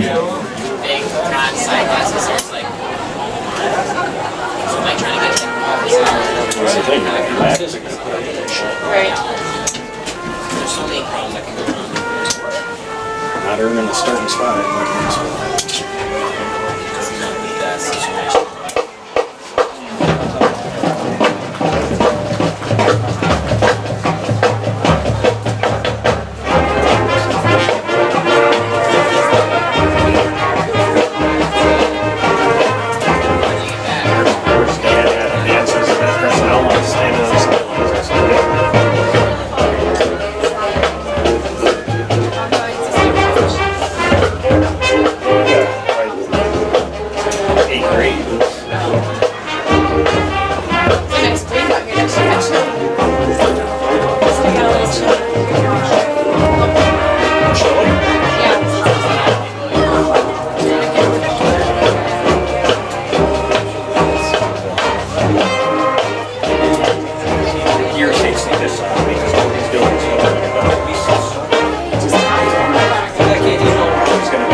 Next up on our 80s mixtape is none other than the divine Miss M. Bette Midler climbed to stardom well before the 80s, but no mixtape could be complete without the late 80s inspirational ballad, Wind Beneath My Wings. Originally written and performed by many, Bette Midler made it an award-winning single. Featuring trumpet duet seniors Caleb Akins and Ella Gerard, here is Wind Beneath My Wings.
The Power of Love is a 1985 single by Huey Lewis and the News, written for and featured in the 1985 blockbuster film Back to the Future.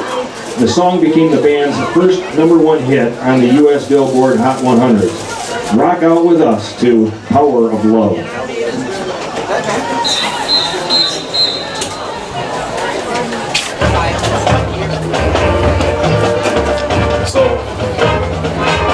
Season last year, I told the team, I said, I'll do Facebook Live, I'll just follow the play. I'm halfway through the 31st game, and I'm like, people back home probably don't know which color is which.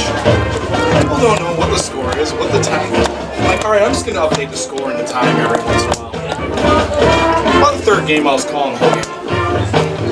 By the end of the season, I was calling all of our sponsors for power plays and penalty kills. I'd like to do that here and say, yeah, this play is brought to you by. Oh, I was doing it. Power play opportunity here, brought to you by Ainsworth Electric. And like, I had people like, we played against this team for like 5 times the whole season, you know? And after the 4th time, some of the parents overheard me commentate, right? And they said, do you think if we got you a list of our players, you'd be able to memorize them, you'd be able to get the names? Because I was only calling out the numbers for the other teams, you know? I'm like, yeah, give me the list. So I did all my homework, I'm like, and I called out the names and everything. I brought them in on the Facebook Live, so they were watching it. I had a couple people saying, one guy's from some sort of media company up in the port here, and said, you know, if you actually had professional equipment, you'd sound better than half the guys out here doing that I ever hear. I'm like, hey, that's a compliment. I had a lot of fun doing it. It's fun. It is fun. Like, I'm a little more local here just because I was from the school. Right. But if this was a gig that I did like when I was retired, I'd go a little more saucy. We conclude the Richmond Marching Band's mixtape with the powerful 80s rock tune from Twisted Sister. It's a little nicer. We're not going to take it. If the 80s hair band rebellion needed an anthem, it could very well, this could very well be it. We hope you enjoyed some of our favorite 80s tracks. This is the Richmond Marching Band's signing off. The one thing that bothers, I'm old school. The one thing that bothers me is now that's all. Jog off the field. We weren't allowed to.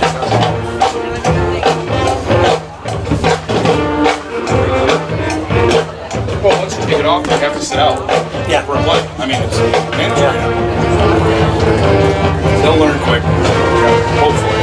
Or they won't play. That's it.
Let's hear it one more time for the Richmond Marching Band. Mark your calendars for the first weekend of October as the Band Boosters host our annual pumpkin sale and craft sale outside of Richmond High School. Look for the band in the Good Old Days Parade. Until then, have a great rest of your summer. Go Blue!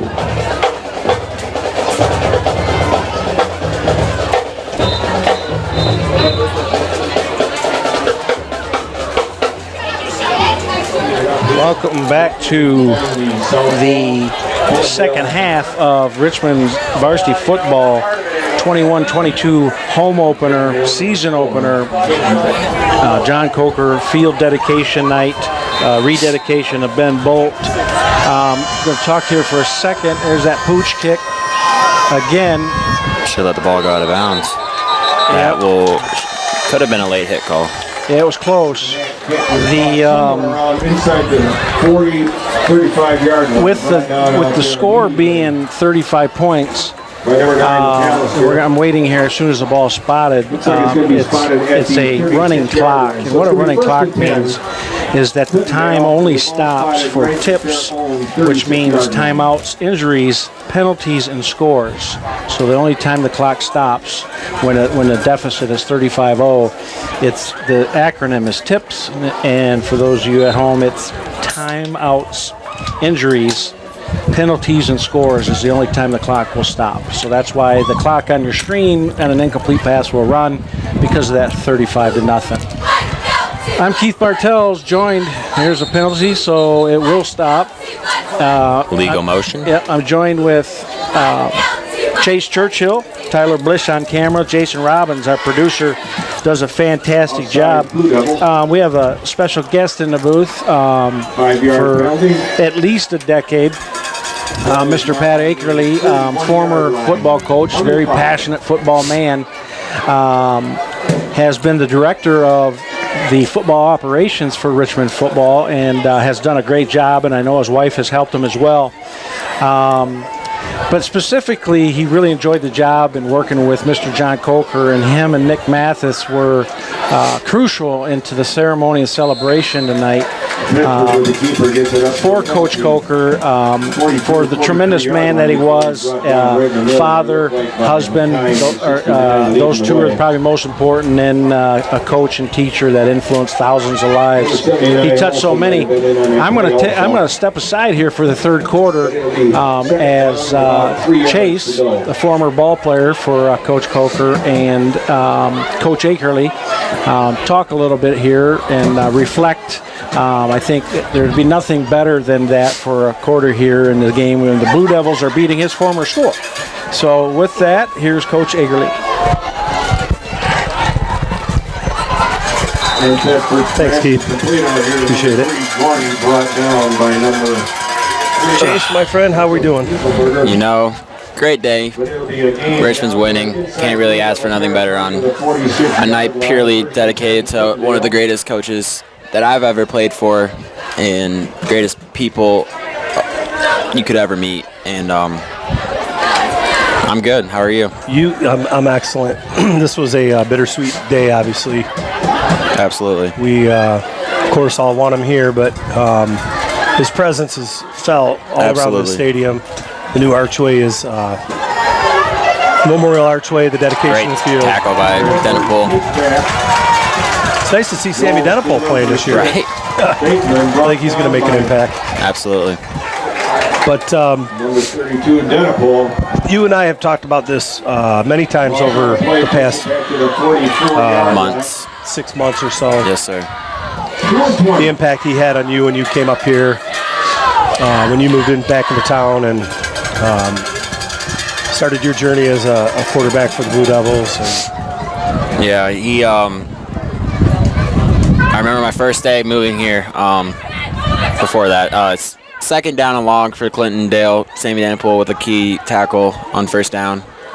But like I was saying, great completion, and they score. And Bedford's pass is complete. But that will stop the running clock for those of you at home. Now that will be, they are under 30, being down 35 points. So clock will stop. Normal clock rules will apply now. But yeah, the minute I moved here, I was so doubtful of playing football. I'm the new kid. Everyone's not going to know me. And being a military kid, I never really felt like that because I moved around constantly. And I remember my first day, you and Coach Coker greeted me, my mom, when I got there, and I looked like a lost puppy, didn't know where to go, who to talk to, and I just instantly knew, had a bond with Coach Coker and you. Like, my dad deployed a lot as a kid, so my dad was there when he could be, and when he was not, I didn't really have that father figure. And Coach Coker and you two, both of you, made me into how proud I am to move here, to have worn the blue and white, to put an R on my helmet for 3 years, and I'm gonna try not to get emotional, but no, Coach Coker, instantly, him and I had one of those bonds that like you can't really put words into it. There was days where he'd really fight all day, and then there were days where we couldn't stop talking to each other, and we talk football, we talk life, we talk about school. He always wanted to know how recruiting was going when I was going through that process, and I mean, I couldn't have asked for a better coach. I think he truly made me into the quarterback I am, but I think more of just the person. Just moving here and knowing that what he was going through already like made an impression on me, saying like, dang, like this man is still coaching and still wanting to be around us kids, and yet he's battling one of the toughest things a person can fight through. And when I got moved up to varsity, I think that's when I knew that him and I kind of had that Andy Reid, Donovan McNabb like relationship. Yeah. So no, I mean, like I said, I could say so many things in a short amount of time about him, but I love the man, and I always will. He has forever impacted my life, made me who I am today. Yep. And I remember that that first day, the anticipation of you coming and the excitement of John. And I got this new quarterback coming, this kid coming. I'm hearing great things about him. And he talked so much. There was so much talk about you before you came here. And, you know, your grandpa called me.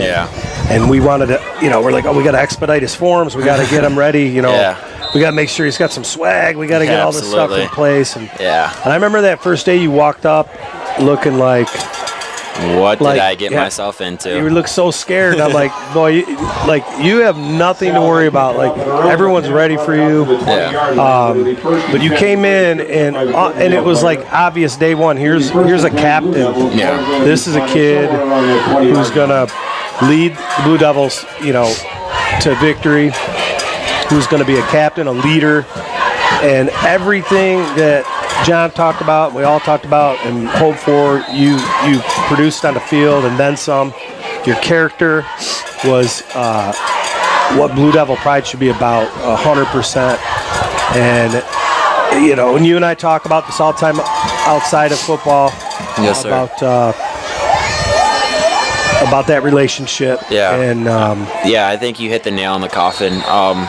I knew coming here that I was going to face obstacles with who my grandfather is, and especially in this town. And you and Coker and every Coach Bishop when he was here, Coach Shorman, Coach Sharmega, I could go on and on, but y'all didn't see me as that kid whose grandpa's so-and-so. And it's funny you say that, because never once in your 3 years on the varsity team did like that ever play in. You know, your grandpa watched the games just like everybody else. You know, he didn't try to influence. He didn't need to. You were such a great character on the field, such a great producer, a player. Unfortunately, got blessed with the opportunity to get moved up the way I did with Trevor Barrett going down. And Trevor was an excellent kid. He's one of the best human beings ever. Super nice, incredibly smart, one heck of a leader. But he got hurt against Armada in 2015, and I remember I was at home. I think I was watching something on TV, and I see this number pop up on my phone, and I was like, do I answer it? Do I not answer it? Like, I just got a new phone number. So then I let it go to voicemail, and I see, oh, hey, Chase, this is Coach Coker. Give me a chance to call me back when you get the chance. And I'm like, oh, I just messed up big time. Like, I didn't do this right. Something happened. Yeah, so I called him back, and he was like, so you ready to be pulled up? And I'm like, sure. And Saligan's gone again. Yep. And just like that, your Richmond Blue Devils are going to be up pending the extra point, 42-46, with the running clock back in effect. But no, I mean, I wouldn't trade any game, any practice, any moment I've ever had rather than playing with Coach Coker. I mean, it was an incredible experience. I remember when Trevor Barrett, you're right, you nailed it on the head. One of the best characters as far as like pride, spirit. Just a really good kid, a hard worker. Excellent worker. You know, as unhappy as, or maybe not agreeing with the decision to be in the spot he was in, coming back from the injury to, now he's not the starting quarterback. Because Coach Coker always, the best players are going to play in the field.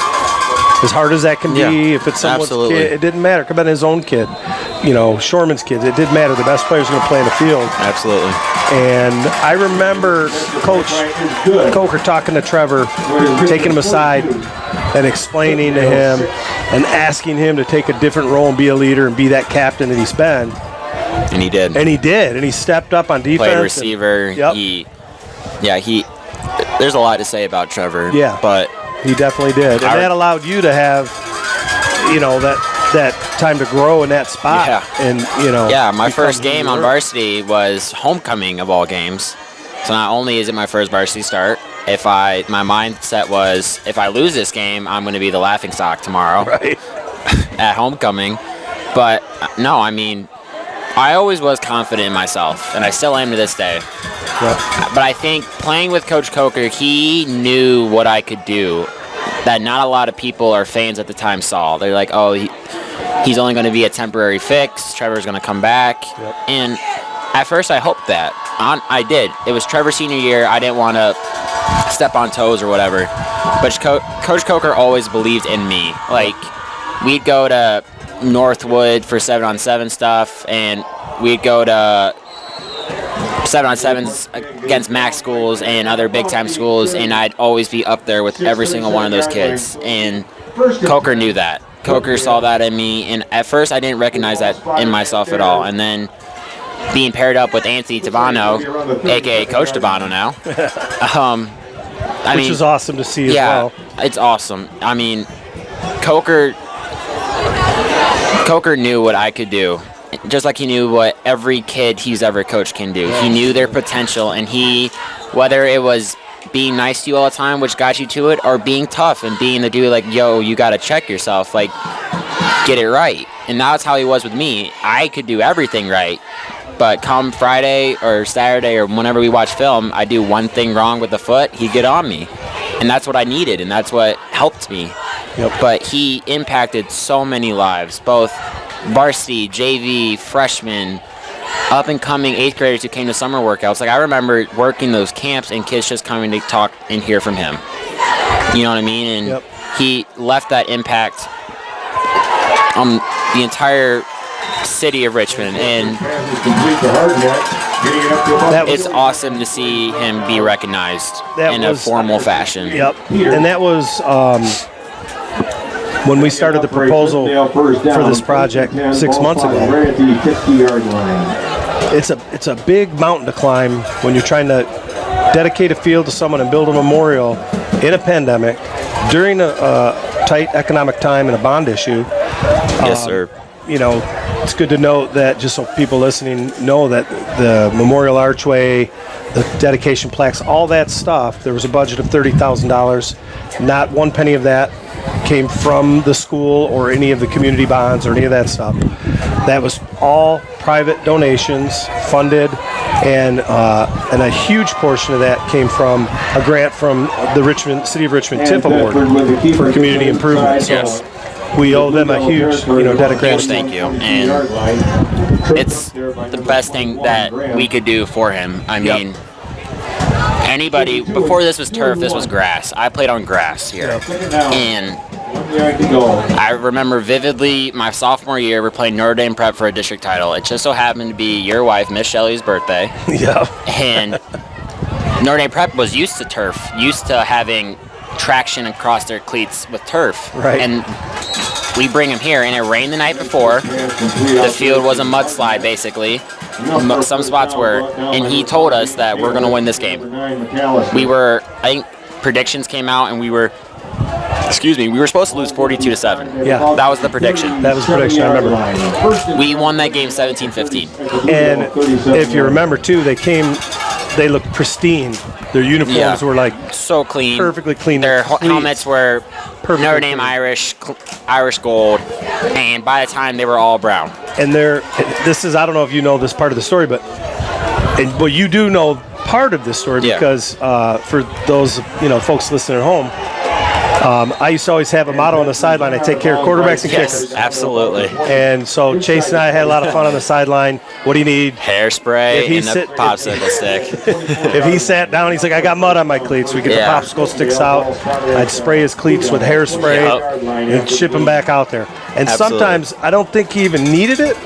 I think it was a mental thing that we just did. It was like a habit, a routine. It was like our playoff socks or dirty, whatever, lucky, whatever. Yeah, or superstition. And the Notre Dame prep coach saw us doing that, spraying the cleats down and cleaning the mud off in warm-ups before the game. And he walked over to our side of the sideline. Now I do remember seeing him. Yeah. Why is that guy coming over here? Why is that guy? And it was the athletic director for Notre Dame prep. That's a fumble recovered by Richmond. Speaking of the game. Yeah. Clintondale was driving. Josh McKay with the fumble recovery gives Richmond the ball back with 3:55 and counting left to go in the third quarter. But yeah, no, I remember. I think Coach Fox was his name. He walked across and he started asking us like, "What's with the hairspray? Can we borrow some of your brushes? And Can we borrow some of your cleats?" Well, at first, I said, "Well, we just, we only have enough for our players. Really sorry. You can't have one cleat brush to lend us." We're like, "Nah, we just don't have enough." Well, Pete Brinsfield, great guy, helper with the program, a dad, would give his shirt off his back to someone. So he offered, he's like, well, I could run up to hardware store and, buy some materials for it if you got money. So this AD or coach, whoever it was, hands Brinsfield $50. Brinsfield starts walking away. Coach Coker walks down over to me and he goes, go tell Brinsfield if he goes to hardware store to buy our opponent brushes for their cleats, he's fired. Absolutely. So I ran out the parking lot. I'm like, Pete, I know it's a great gesture you're trying to do, but this is the one little scoop and score. Spoke too soon. Fumble. I didn't see who was running the ball, but fumble by Richmond, recovered by number 4 for Clintondale, Dakaria Jenkins. But no, I do remember that, and I just remember like they were slipping everywhere, and we were just sturdy. And I think that's just Coker always knew that. We are not known for football. Richmond, as everyone at home knows, is primarily a wrestling school. Yep. It's like the ball being spotted right there at the 10-yard line. But in that year, we weren't supposed to do anything football-wise. We were supposed to be the bottom of the barrel in the BWAC. Yep. Before I got up, we lose to Almont. Heartbreaking loss in overtime. Yep. And then the last 3 games of regular season meant the most. We played K-Pac for homecoming that we needed to win to secure the playoff spot. Yep. We then play Algonac and week after for BWAC for a share because Algonac beat Almont, and if we were to beat Algonac during that time, it would have been a 3-way split. Yep. Kept our streak alive for how many years in a row? I think it was like 8 at that time, but and then we play Luther North as a warm-up game. And game 1 of playoffs, we have Croslex. Croslex was really good that year. Yep. Big, huge, athletic kids. We win that game in a thriller. Next week after, we played Notre Dame Prep, where we were supposed to get our butts handed to us for 4 straight quarters, running clock, all that. No, Coker knew we win. He transformed all of us from the minute we got into the program, even for me when I got in late, that just because we are known for something doesn't mean we're not good. And it goes back to that Notre Dame Prep is one of the things I referenced in the speech earlier today at the memorial. There are certain games that stick out, and that's one of them because not only are the underdogs, but there was an air in the stadium that this was going to be a blowout from the get-go. Everybody except us. Us on the sidelines. Yeah. It was never a worry on the side. We're beating these guys. We're beating them. And when we handed that $50 bill back to that AD and said, sorry, can't do it. We can't make it over to the hardware store. He walked back over, and when they got their butts handed to them, his hair was standing up on his head from pulling it out. Yeah. Because they just did not expect to come out here and lose on our field. And Bedford with the keeper. No, I mean, that's definitely one of the games that I referenced to the most. That game, and then my junior year, Algonac at the Swamp, quote unquote. Yep. We weren't supposed to win that game either. They predicted us we lose 28-7, and we beat them 28-14. Yep. And I think I played so much better knowing that regardless of how we were supposed to lose or if we were the favorites or the underdogs, that Coker didn't really care. Coach Coker knew he didn't care. He knew that it was 48 minutes of put up or shut up. And whether it was a freshman being pulled up, whether it was someone who hasn't played all year, then an injury happens, like Justin Stein had to do against Algonac, step up and be the center, and there's no problems whatsoever in the entire game between us. He literally knew how to draw out everybody's potential, and I said that earlier, but that's just the type of person, the type of man, the type of coach. He expected you to be great, and he knew that you could be great. I do think if we had, different, if things were different and there were different coaches during those period of 10 years, that there would have been some seasons we might not have made the playoffs. There would have been a few seasons where... No, I totally agree. A lot of the games would have went the other way. But just seeing a man who is fighting one of the worst things that ever happened to your body still come out, whether it's on the golf court at practice, whether it's sitting down every defensive possession in his chair, his noble, famous chair. It was a great stop on the 2-point conversion. But just looking at him and knowing that he is battling his butt off just to even be able to stand up and call plays. That is something that I think for the entire time he was still with us, that's what motivated every single kid. And if we lost, we felt bad. Not because we lost, but because we let down Coach Coker. And I know I've said this, I'm going to say it again. That man, I love that man, and I will forever love that man till the day I die. He's had such a huge impact on not only coaches around him, the community, the players, the students, everybody. And then I think I would talk to people at the school I teach at, and they would ask me questions. Oh, your kids go to Richmond, or you live out in Richmond. That Coach Coker, that Coker Strong, that guy has cancer. And his story was everywhere, and his battle through that to be. You remember I don't know if you remember the Yale game where he literally left the hospital to come to the game, and then left the game to go back to the hospital. That was in 2020, wasn't it? During COVID? No, that was in 26. That was at Yale. Yes, it had the rainstorm, and that caused him to get sick, and it started to make him feel bad. So I think Miss Carroll had to take him to the hospital right after. He came from the hospital that night. He was at that, and the doctor told him not to go to the game. And he was like, "No, I'm going." He went. Got rained out, came back the next day and won. Last year in the COVID season,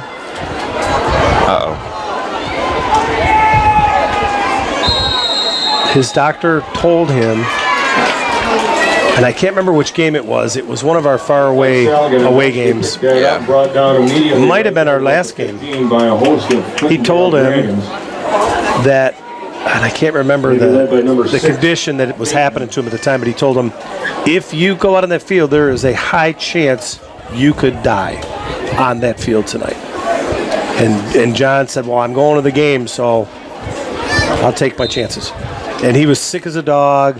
He was bundled up. He was on the sideline in his chair, but when it came time to call plays, he was up on the field. Followed the entire drive. And that's one thing that, at first I took for granted because it was a hassle running from, say we just had a big play running from the 30, the ball's on the opposite 30, you're running to the sideline where he's at and then sprinting all the way across. But early on in his career here at Richmond, there was a lot of parents who used to get upset about that. Yeah, I mean, and at first I'm like, what is this? This is not normal. You can't send in somebody new and tell me the play. Tell you the play.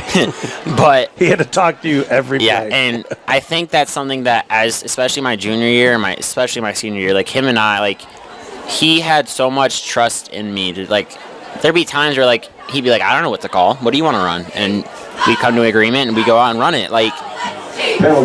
My sophomore year, he was the general, as anyone who's played with him or really knows him when he was still athletic, because he was one heck of an athlete. Oh my God! Could play basketball, throw a football, play soccer, could do it all. But I remember at a graduation party early on, some of the seniors that year. And he's gone yet again, unless 3 can catch him. He could go all the way. Don't keep turning back. Yep. And Saladin takes it in.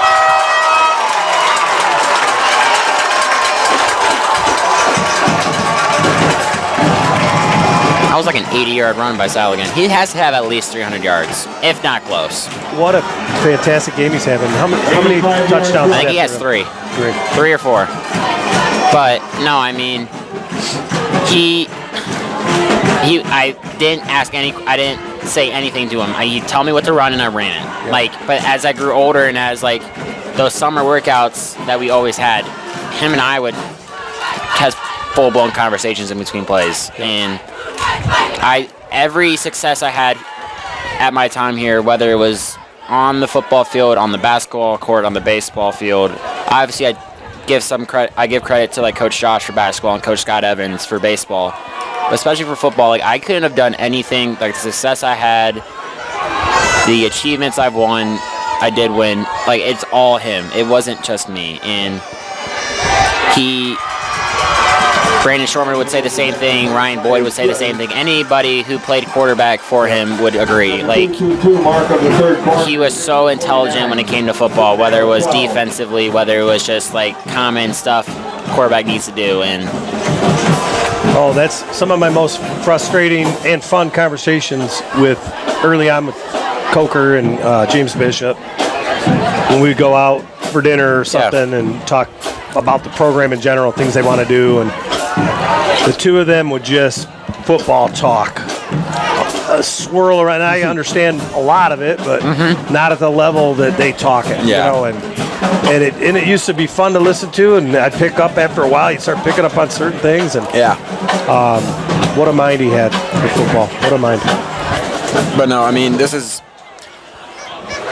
if somebody was going to decline this bond, I would have stood up in front of the entire city, in front of the student board, Board of Education, City Council, and this is the best thing that could ever happen to this community. This turf field is beautiful. That forked R is heaven. Representative of the 11 seasons, the 10 years that he was here. Absolutely. Well, this is the 11th season, so 10 seasons. And the archway, the Coker Field archway, the plaque. But the field was his dream. You know that. I don't think a day went by where he never brought it up. That he didn't bring it up. It was every day, no matter what we were doing. We go to Lanes Cruz North to do a 7-on-7 and be like, yeah, that's a nice field. And then I remember we'd see Chris Reinhardt and be like, when are we getting ours? Yeah. And then, I was jealous whenever they got it. And I'm like, well, I had to play on the mudslide, as we called it in high school. It was uneven on both sides, but he used to say things like, "Hey, Pat, do you think we could sell the yard line markers to some of the local businesses? Could we get that turf field? Hey, I heard it falls in tax property here." He was constantly, scheming. Yeah, absolutely. And hoping. And here it is, I'm just glad he got to coach on it a couple times. Yeah. And, like Chris Reinhardt said in his speech at the dedication ceremony, Chris said they walked out there and John just looked around and said, "This is beautiful." Yeah. And it is. None of this would be possible if it wasn't for Coach Coker and Coach Bishop and Coach Shorman, Coach Darmega, the crew that Coker brought with them to Richmond. Yep. Coach Rhoda. All head coaches. Yeah. All could have or already have been head coaches at bigger schools. Yeah.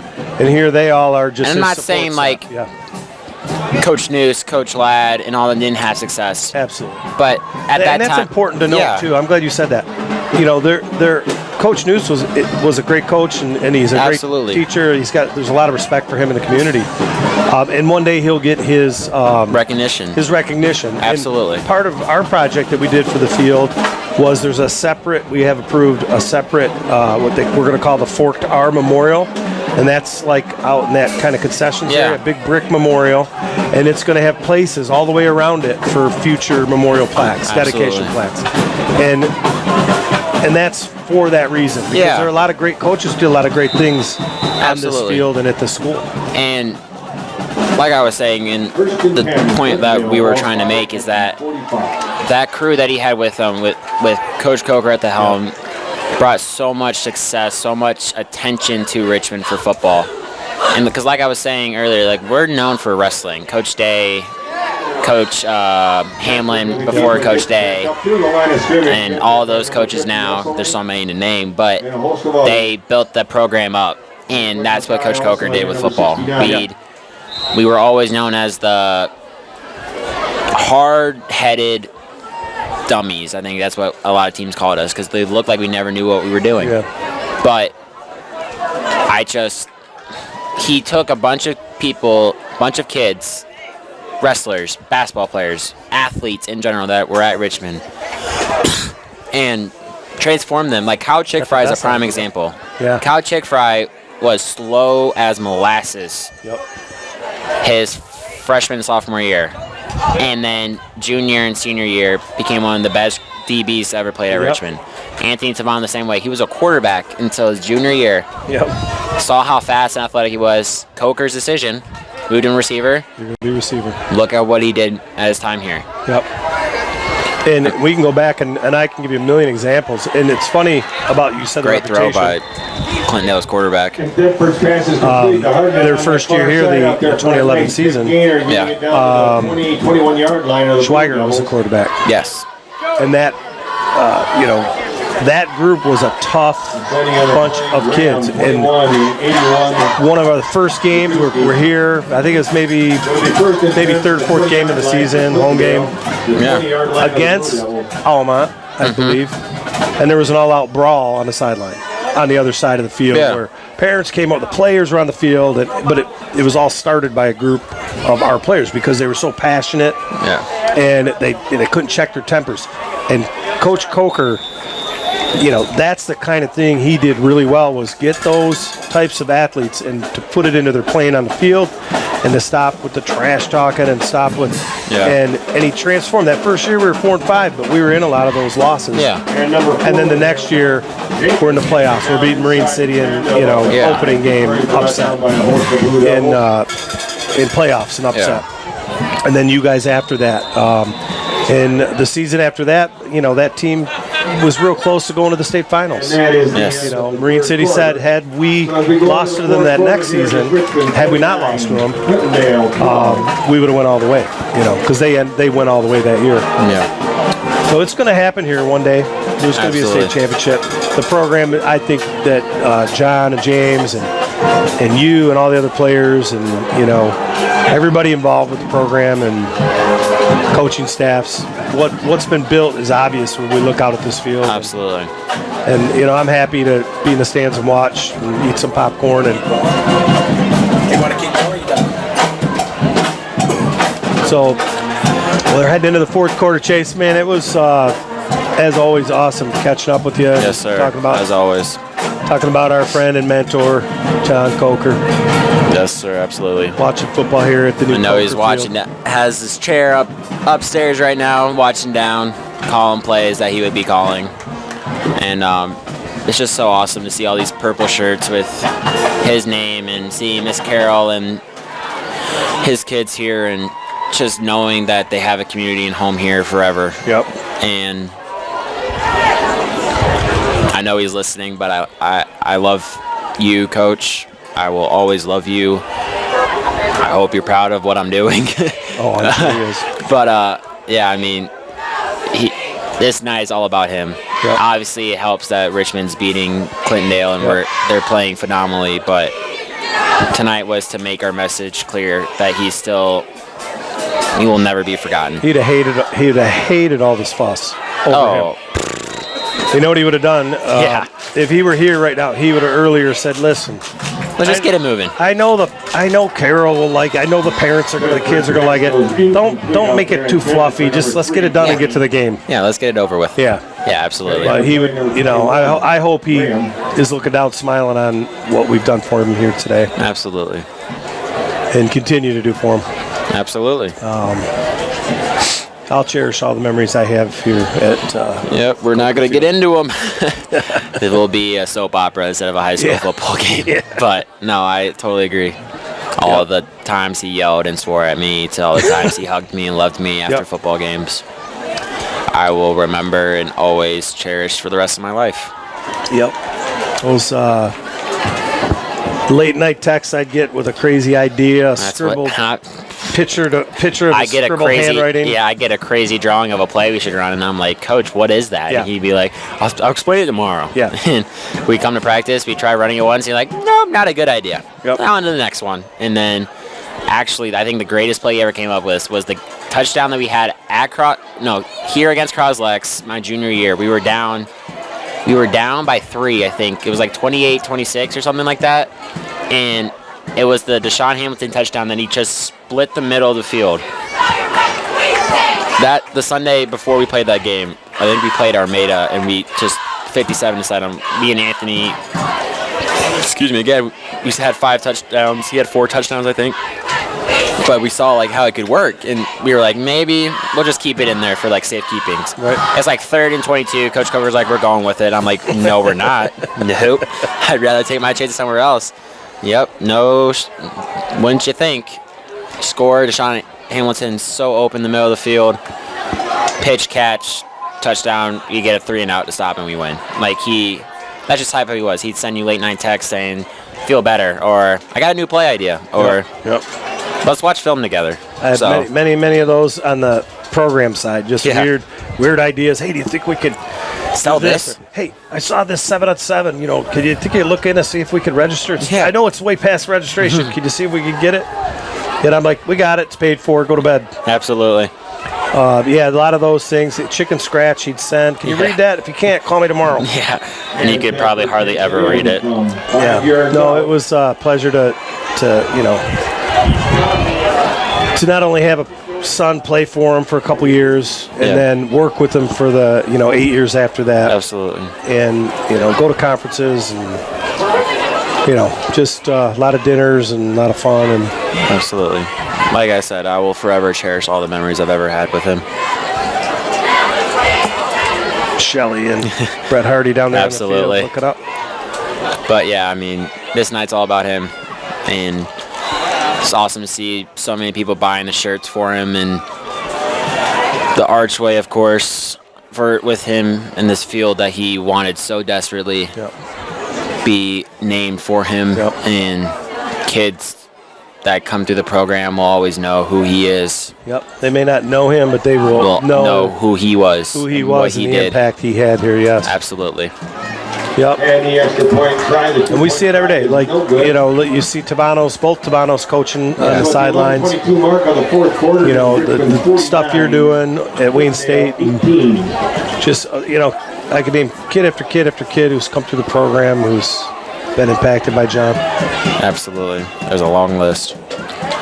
Clintondale scored, so it brings your score now to 49. Richmond 18. Clintondale with 11:22 left in the ball game. Game's pretty much in Richmond's control. I mean, they just gotta don't be done with the ball. No flags, no penalties, no injuries, and move on to week 2 against Limley City. But 11:22, they're up 29 points, so gotta keep their foot on the gas. Can't look past them. Still gotta execute what you gotta execute. But if you're Coach Misko, this is one heck of a way to start your head coaching debut. Thank you. He was worried about this first game and coming in, following John's footsteps. Very careful to want to continue the program and build on what John laid the foundation for. And I wasn't real sure of these new uniforms, but they're growing on me. The Nike uniforms they got. They're missing a little bit of the Columbia. Yeah, I was going to say that the baby blue. We were the Carolina blue. We were. I remember Coach Coker at first when we got. He hated it before we got it. Did not like them at all. Especially the ones we wore the first game, the all white ones. Yeah. He was like, no. He ended up loving them though. Yeah. As the season progressed, he's like, we should just wear them for home games. Yeah. Carol told me tonight, his wife Carol told me tonight, that John loved the Carolina blue in the uniforms.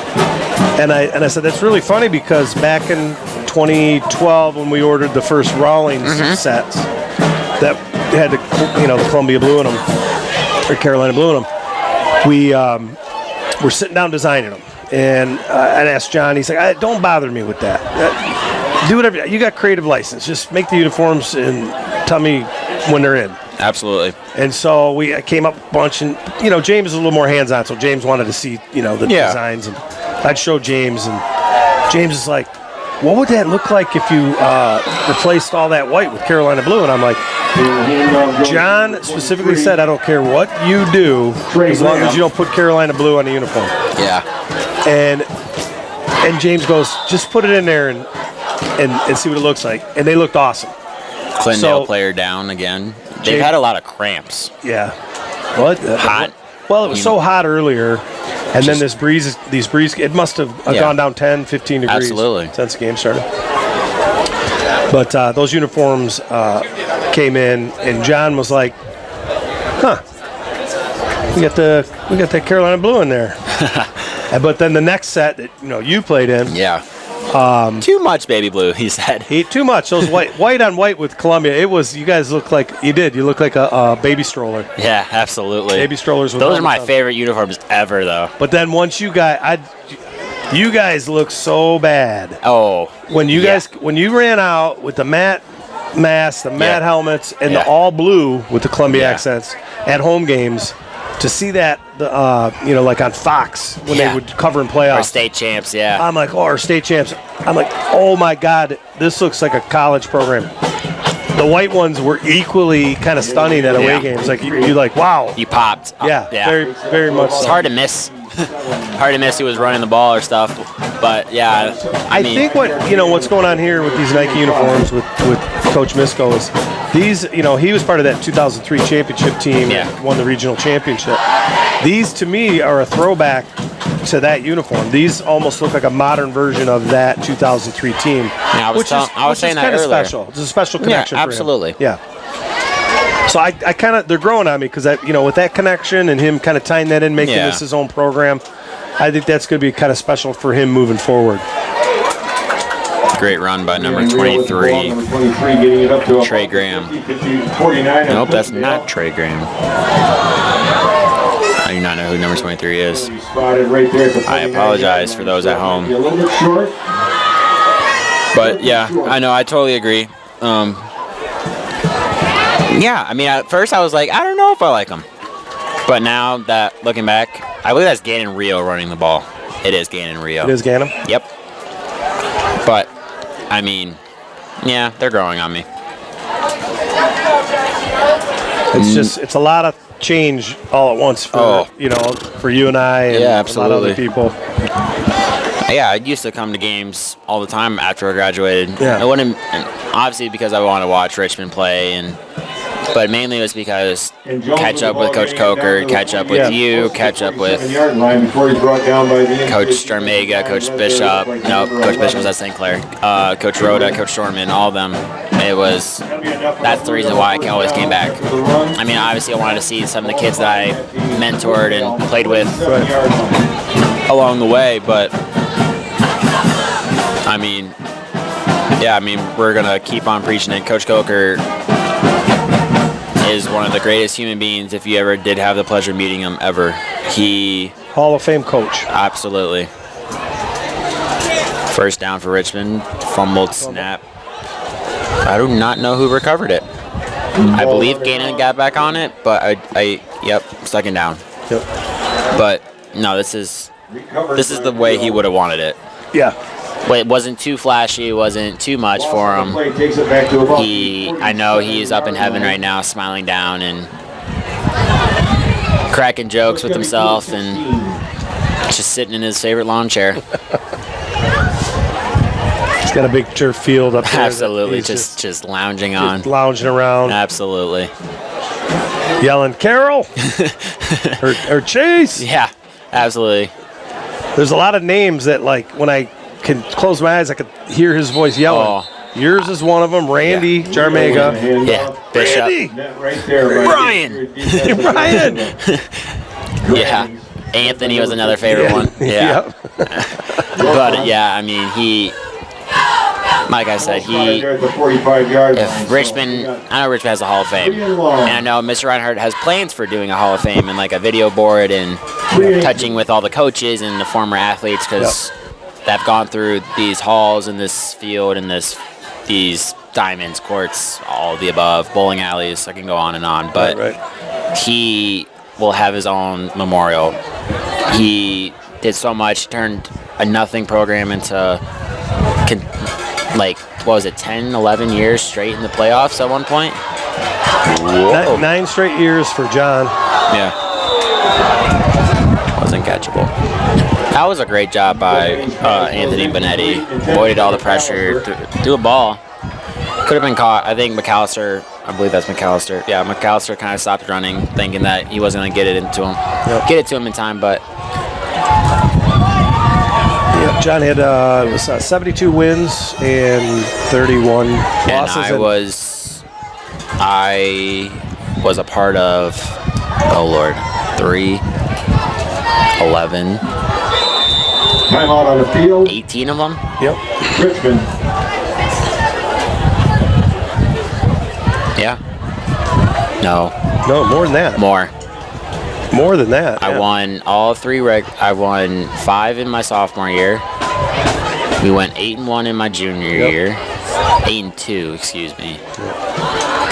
Because we lost to Marysville week 1, then we lost to Alma in the playoffs, unfortunately. That just still hits home for me, that loss. That was a tough loss. So I'm at 13, and then my senior year we went 7-3, so 20. Yep. About a third of them. Yep. Little under a third of them. Yep, and there would have been, if you look at the sandwich of the first season coming in off of a 1-8 season, they took the program over from going 4-5. Those 5 losses were tough because I'd say at least 3 of them could have went our way on just one play. And then you look at last year's COVID season, which, just shortened and was just a tough year all the way around with shortened practice schedules and COVID restrictions. So those losses I'm not real fond of in the record books anyway. But still, his winning percentage, the highest winning percentage of a football coach at Richmond. Absolutely. I did know that one. So looks like the Blue Devils are punting the ball for the first time tonight. Hudson Davenport, the punter for Clintondale, numbers 5 and I believe 2 for Clintondale.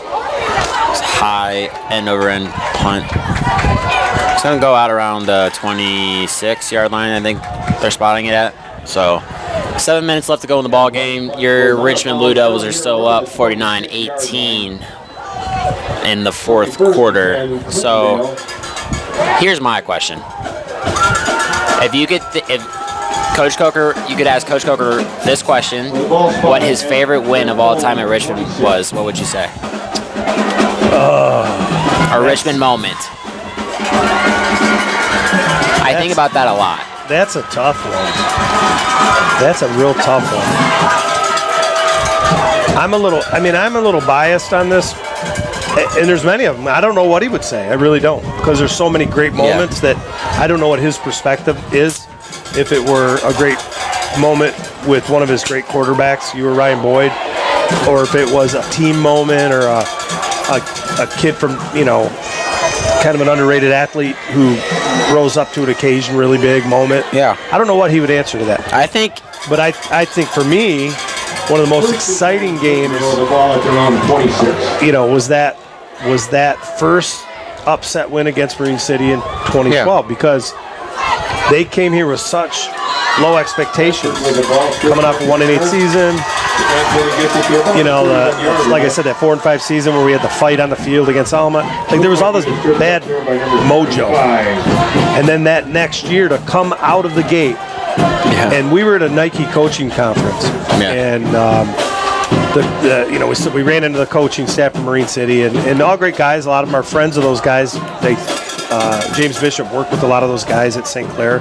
2-6. But there was a real rivalry, and their head coach at the time shook John's hand and said, hey, wouldn't it be great if we kind of kicked up that rivalry between Marine City that used to exist back in the 80s? Yeah. And for fun, just kind of get the game hyped up. And Around the 32, he says, 33-yard line. the Marine City coach says back to him, yeah, that sounds great. Just don't hype it up too much or we might have to put 100 points up on a board on you. And I laughed and we walked away. Yeah. And I go, that's funny. And James, we're walking. James real stern, and he looks at me. He goes, he was serious. That he wasn't joking around. They think they're going to put 100 points up on a board on us. And I remember winning that game, how excited James was, but how calm and collected John was, and how he took his clipboard and just kind of clenched it. You know, his manila folder that he held. Always had kind of clenched it and just, and he did a yes, and he walked off the field. And he told everybody as he walked away, he goes, class, don't go crazy on the field, have class, don't rub it in. You know, we wanted to rub it in. We wanted to, you guys, you know, talk trash all summer. Said that, yeah. 68 Peters. For me, that was a favorite win. I don't know. I think if that's his. What do you think? I think I can only go off what I played with him. I think if he could go and like the era that I played for him, I'd say his favorite win would probably be the Notre Dame prep win. Yes. I think that's got to be up there regardless of I'd throw that out there too, yeah. Yep. I think. Which is why in my dedication speech, I talked about Marine City, Notre Dame prep. Those were huge wins. I think the Algonac game to give us the outright BWAC title in 2016 is up there for him. Because we dominated them both sides of the ball. Yep. You know what? I bet you're right. I bet you that Algonac game, I would almost put money on that would be one of his top two. I think his favorite, I don't know. I think about like which moment would he be like proudest of me for? Because like I played for him for 2.5, I can call it 3 years. I say 3 years. I call it 3 years. Interception. Could he return it? He looks like, nope. That was Seth Stricker with the interception. But I think his 3 proudest games would be of me were probably my first game on varsity. Algonac my junior year, and then my senior year I'd say Ovidelse, even though we lost, because I was on the ground the entire game. I was getting hit over and over and over and over again, and I always got back up. Never complained with him that so and so wasn't blocking. I just got the play call and I ran it. But I think his overall favorite memory would probably be winning districts in 2015. Yeah. I think that has to be up there for him. You're right. That was exciting. Because not only was it Notre Dame prep of all people, no one likes them, but it was such a crushing upset for them. Yeah, Miss Shelley's 50th birthday, which is awesome. You guys ran that district trophy over right to her after we won. She watches that video probably once a year at least. Yeah, I think we just took the pretty boys to school, basically, that game. Bunch of privilege, quote unquote, in their books. The coach actually, I found an article about it when I was in high school saying they called us rednecks wannabes that can only play football in between the tackles. Yep. And we literally took them to school that entire game from start to finish. We made it interesting. We didn't move the ball a lot the second half, but when we needed to close out the game, we held the ball for the last 8 minutes. Yep. Until in 20 seconds, they get the possession they have to throw up. It was a nail biter right to the end, and I'm going to put that right up there, up on top too. I think that has to be. Yep. I think he's agreeing with us right now. Yep. We just don't know it, but there's so many memories you can go from his early years to the years of Brian Boyd to the years of Anthony and Devin Skatska, Jake Schmidt, that class. Yep. Like the time I had playing for him, Brandon and Zach Shorman. Yep. Like there's so many. Excuse me, that we could choose from, but I'd say they have to be up there. Hey, he got you up here now. Hey, what's up, Coach? But yeah, I mean, there's a lot, and I bet you ask anybody who ever played for him, they'd say a different memory with him. So that's just the impact he had, truly. Coach Weston and Sammy Tavano just came down from the box. Jenkins. Sammy, a receiver for the Blue Devils years ago. And defensive back. Yep, and defensive back. 28-yard Great player. Absolutely. 2 and 13. I love seeing the transitional players. Like, you know, when I started, when Coach Coker and Bishop started here, my son was a junior. And then, you know, the kids he played with that transitioned and played with the kids you played with, and you played with the kids that are playing on this. That whole connection, when you look at how everyone's connected by a season or two. I was a senior, they were a sophomore or whatever. It's like a legacy that just keeps, a baton that keeps getting handed off, you know. Gaining Rio makes. Oh, I thought he was going to score. I thought he was going to score. That was a great run. The handoff gets it down inside the 5, it looks like, before he I think the ball is going to be placed on the 3. Blue Devils have a chance to punch another ball into the end zone tonight, first and goal. which will cap off an amazing Being spotted. Coach Coker night here Home at opener. 3-yard line. the John Coker Field at Ben Bolt Stadium. We got shortchanged last year with the new field. We weren't able to have fans here. Yeah. I think every player Was allowed 3 guests or 2 guests? 2 or 3 guests. Yeah. And they were very tight on that. There was no concessions. It was kind of surreal. The games, all of them. Yeah. This feels like a normal high school. You know, it's That's what Thursday, me but and it feels Mr. like a Bartel was Friday talking night about. light. It's awesome just seeing student section, grandparents, family members, parents, siblings Absolutely. of these players on both sides of the ball. On both sides of the field, I should say. Yes. It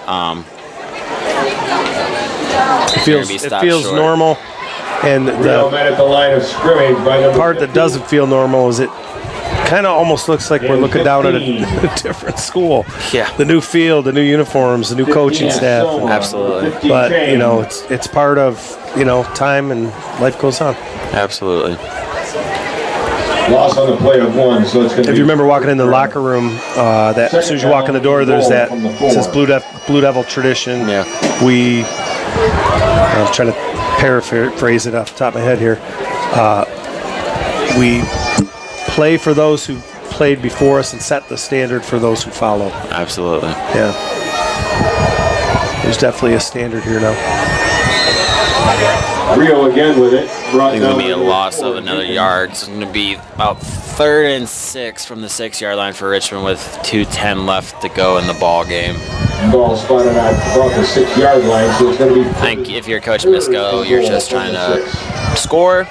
Will be great. If Avoid not, any injuries. And avoid injuries, avoid fights or any altercations. Just the clock wind out and celebrate the win. I really like that there's a lot of, I've been hearing a lot of names tonight that are, you know, kids stepping up who've never really had that spotlight like last year with COVID and stuff. Yeah. And the kids we know from the hallways and from the families we know from around town, it's really good to hear their names out here.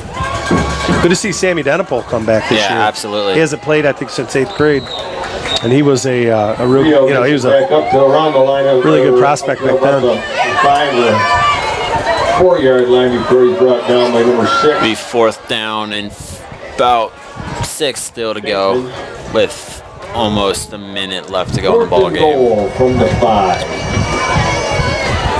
But this was an awesome night. I'm glad I was able to make it out from Detroit, be here, From the 6.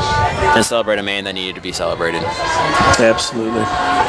We apologize that we talked a lot about Coach Coker, but Richmond this entire second half has maintained possession of the ball, scored on every possession they needed to. Clintondale scored, which was good to see them find some stability for their upcoming games of the rest of the year. But we really wanted to harp and send the message through however people are viewing this about Coach Coker.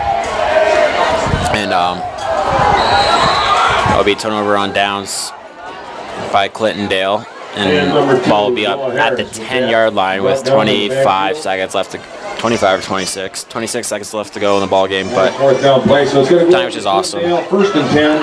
Awesome seeing Coach Coker's name over everybody's chest. The message that you delivered, Mr. Reinhardt delivered about him.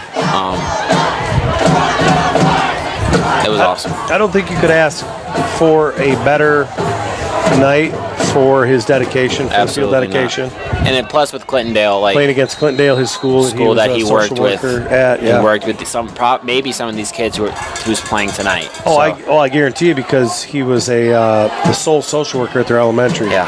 So I'm sure he impacted some of these players on the other side. And it was just the perfect way to start off the 2021 football season. Very special.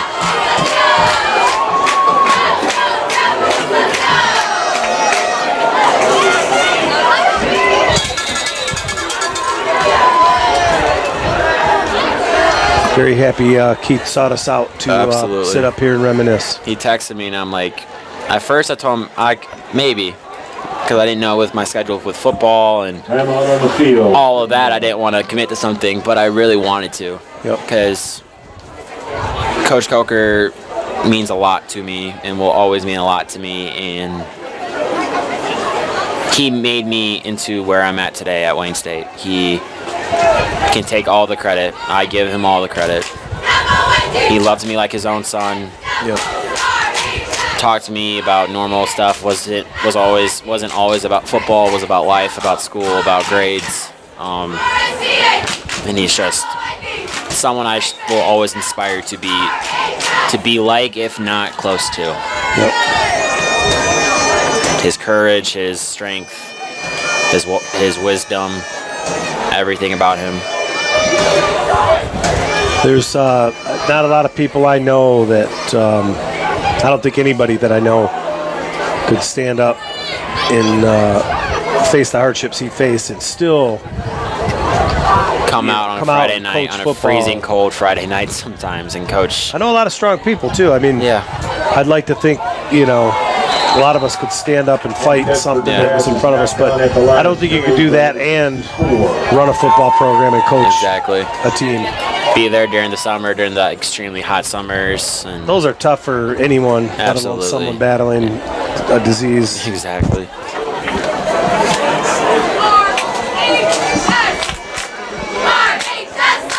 '64 Peters. 23 seconds left now to go in the ball game. So this game is soon to be over with your Richmond Blue Devils, unless Clintondale throws up a Hail Mary, scores on a long running play as their quarterback takes a run up the middle, brought down, and that should be your ball game.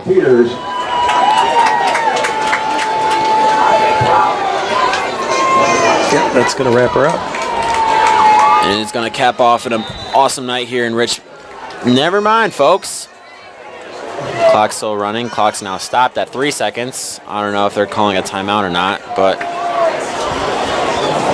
maybe give it one last hoorah. Timeout on the field. Yeah. They did call a timeout. That is very odd. But no, 3 seconds left to go in the ball game. Your Blue Devils will win. Will have won this game. There you go. They're running the clock down. And the clock is out. I believe. Yep. Your Richmond Blue Devils win against the Clintondale Dragons 49-18 on John Coker Memorial Night. It was a pleasure talking to you, Mr. Akeley, as always. Awesome. Always talking about Coach Coker and all his amazing memories with him and playing for him and such.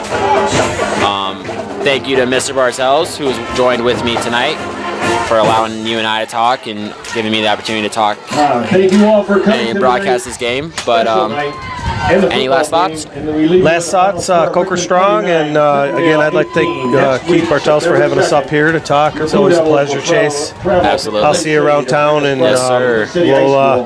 We'll be fans of Richmond football forever. Absolutely. All right. Friday night, and I believe they play the Elginak Muskrats.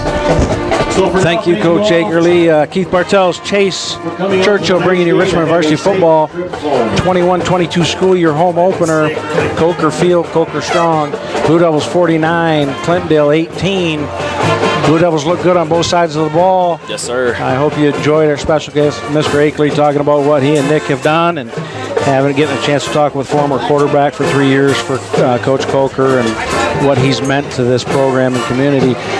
Next week, the boys in blue are away at Emily City, and then we will be back after that. We have 5 home games this year. So Keith Bartels, Chase Churchill, Tyler Blish on camera, and Jason Robbins, our producer, Richmond TV. Special thanks to Richmond TV for all they do for the community as well. We are signing off. Go Blue Devils. Thank you, Chase. Go Blue. It's always a pleasure. I'm Yes, sure sir. we'll have you back in here sometime Absolutely. this year. And good luck to you starting next week. Appreciate it. Thank you very much. All right, take care, Blue Devil Nation.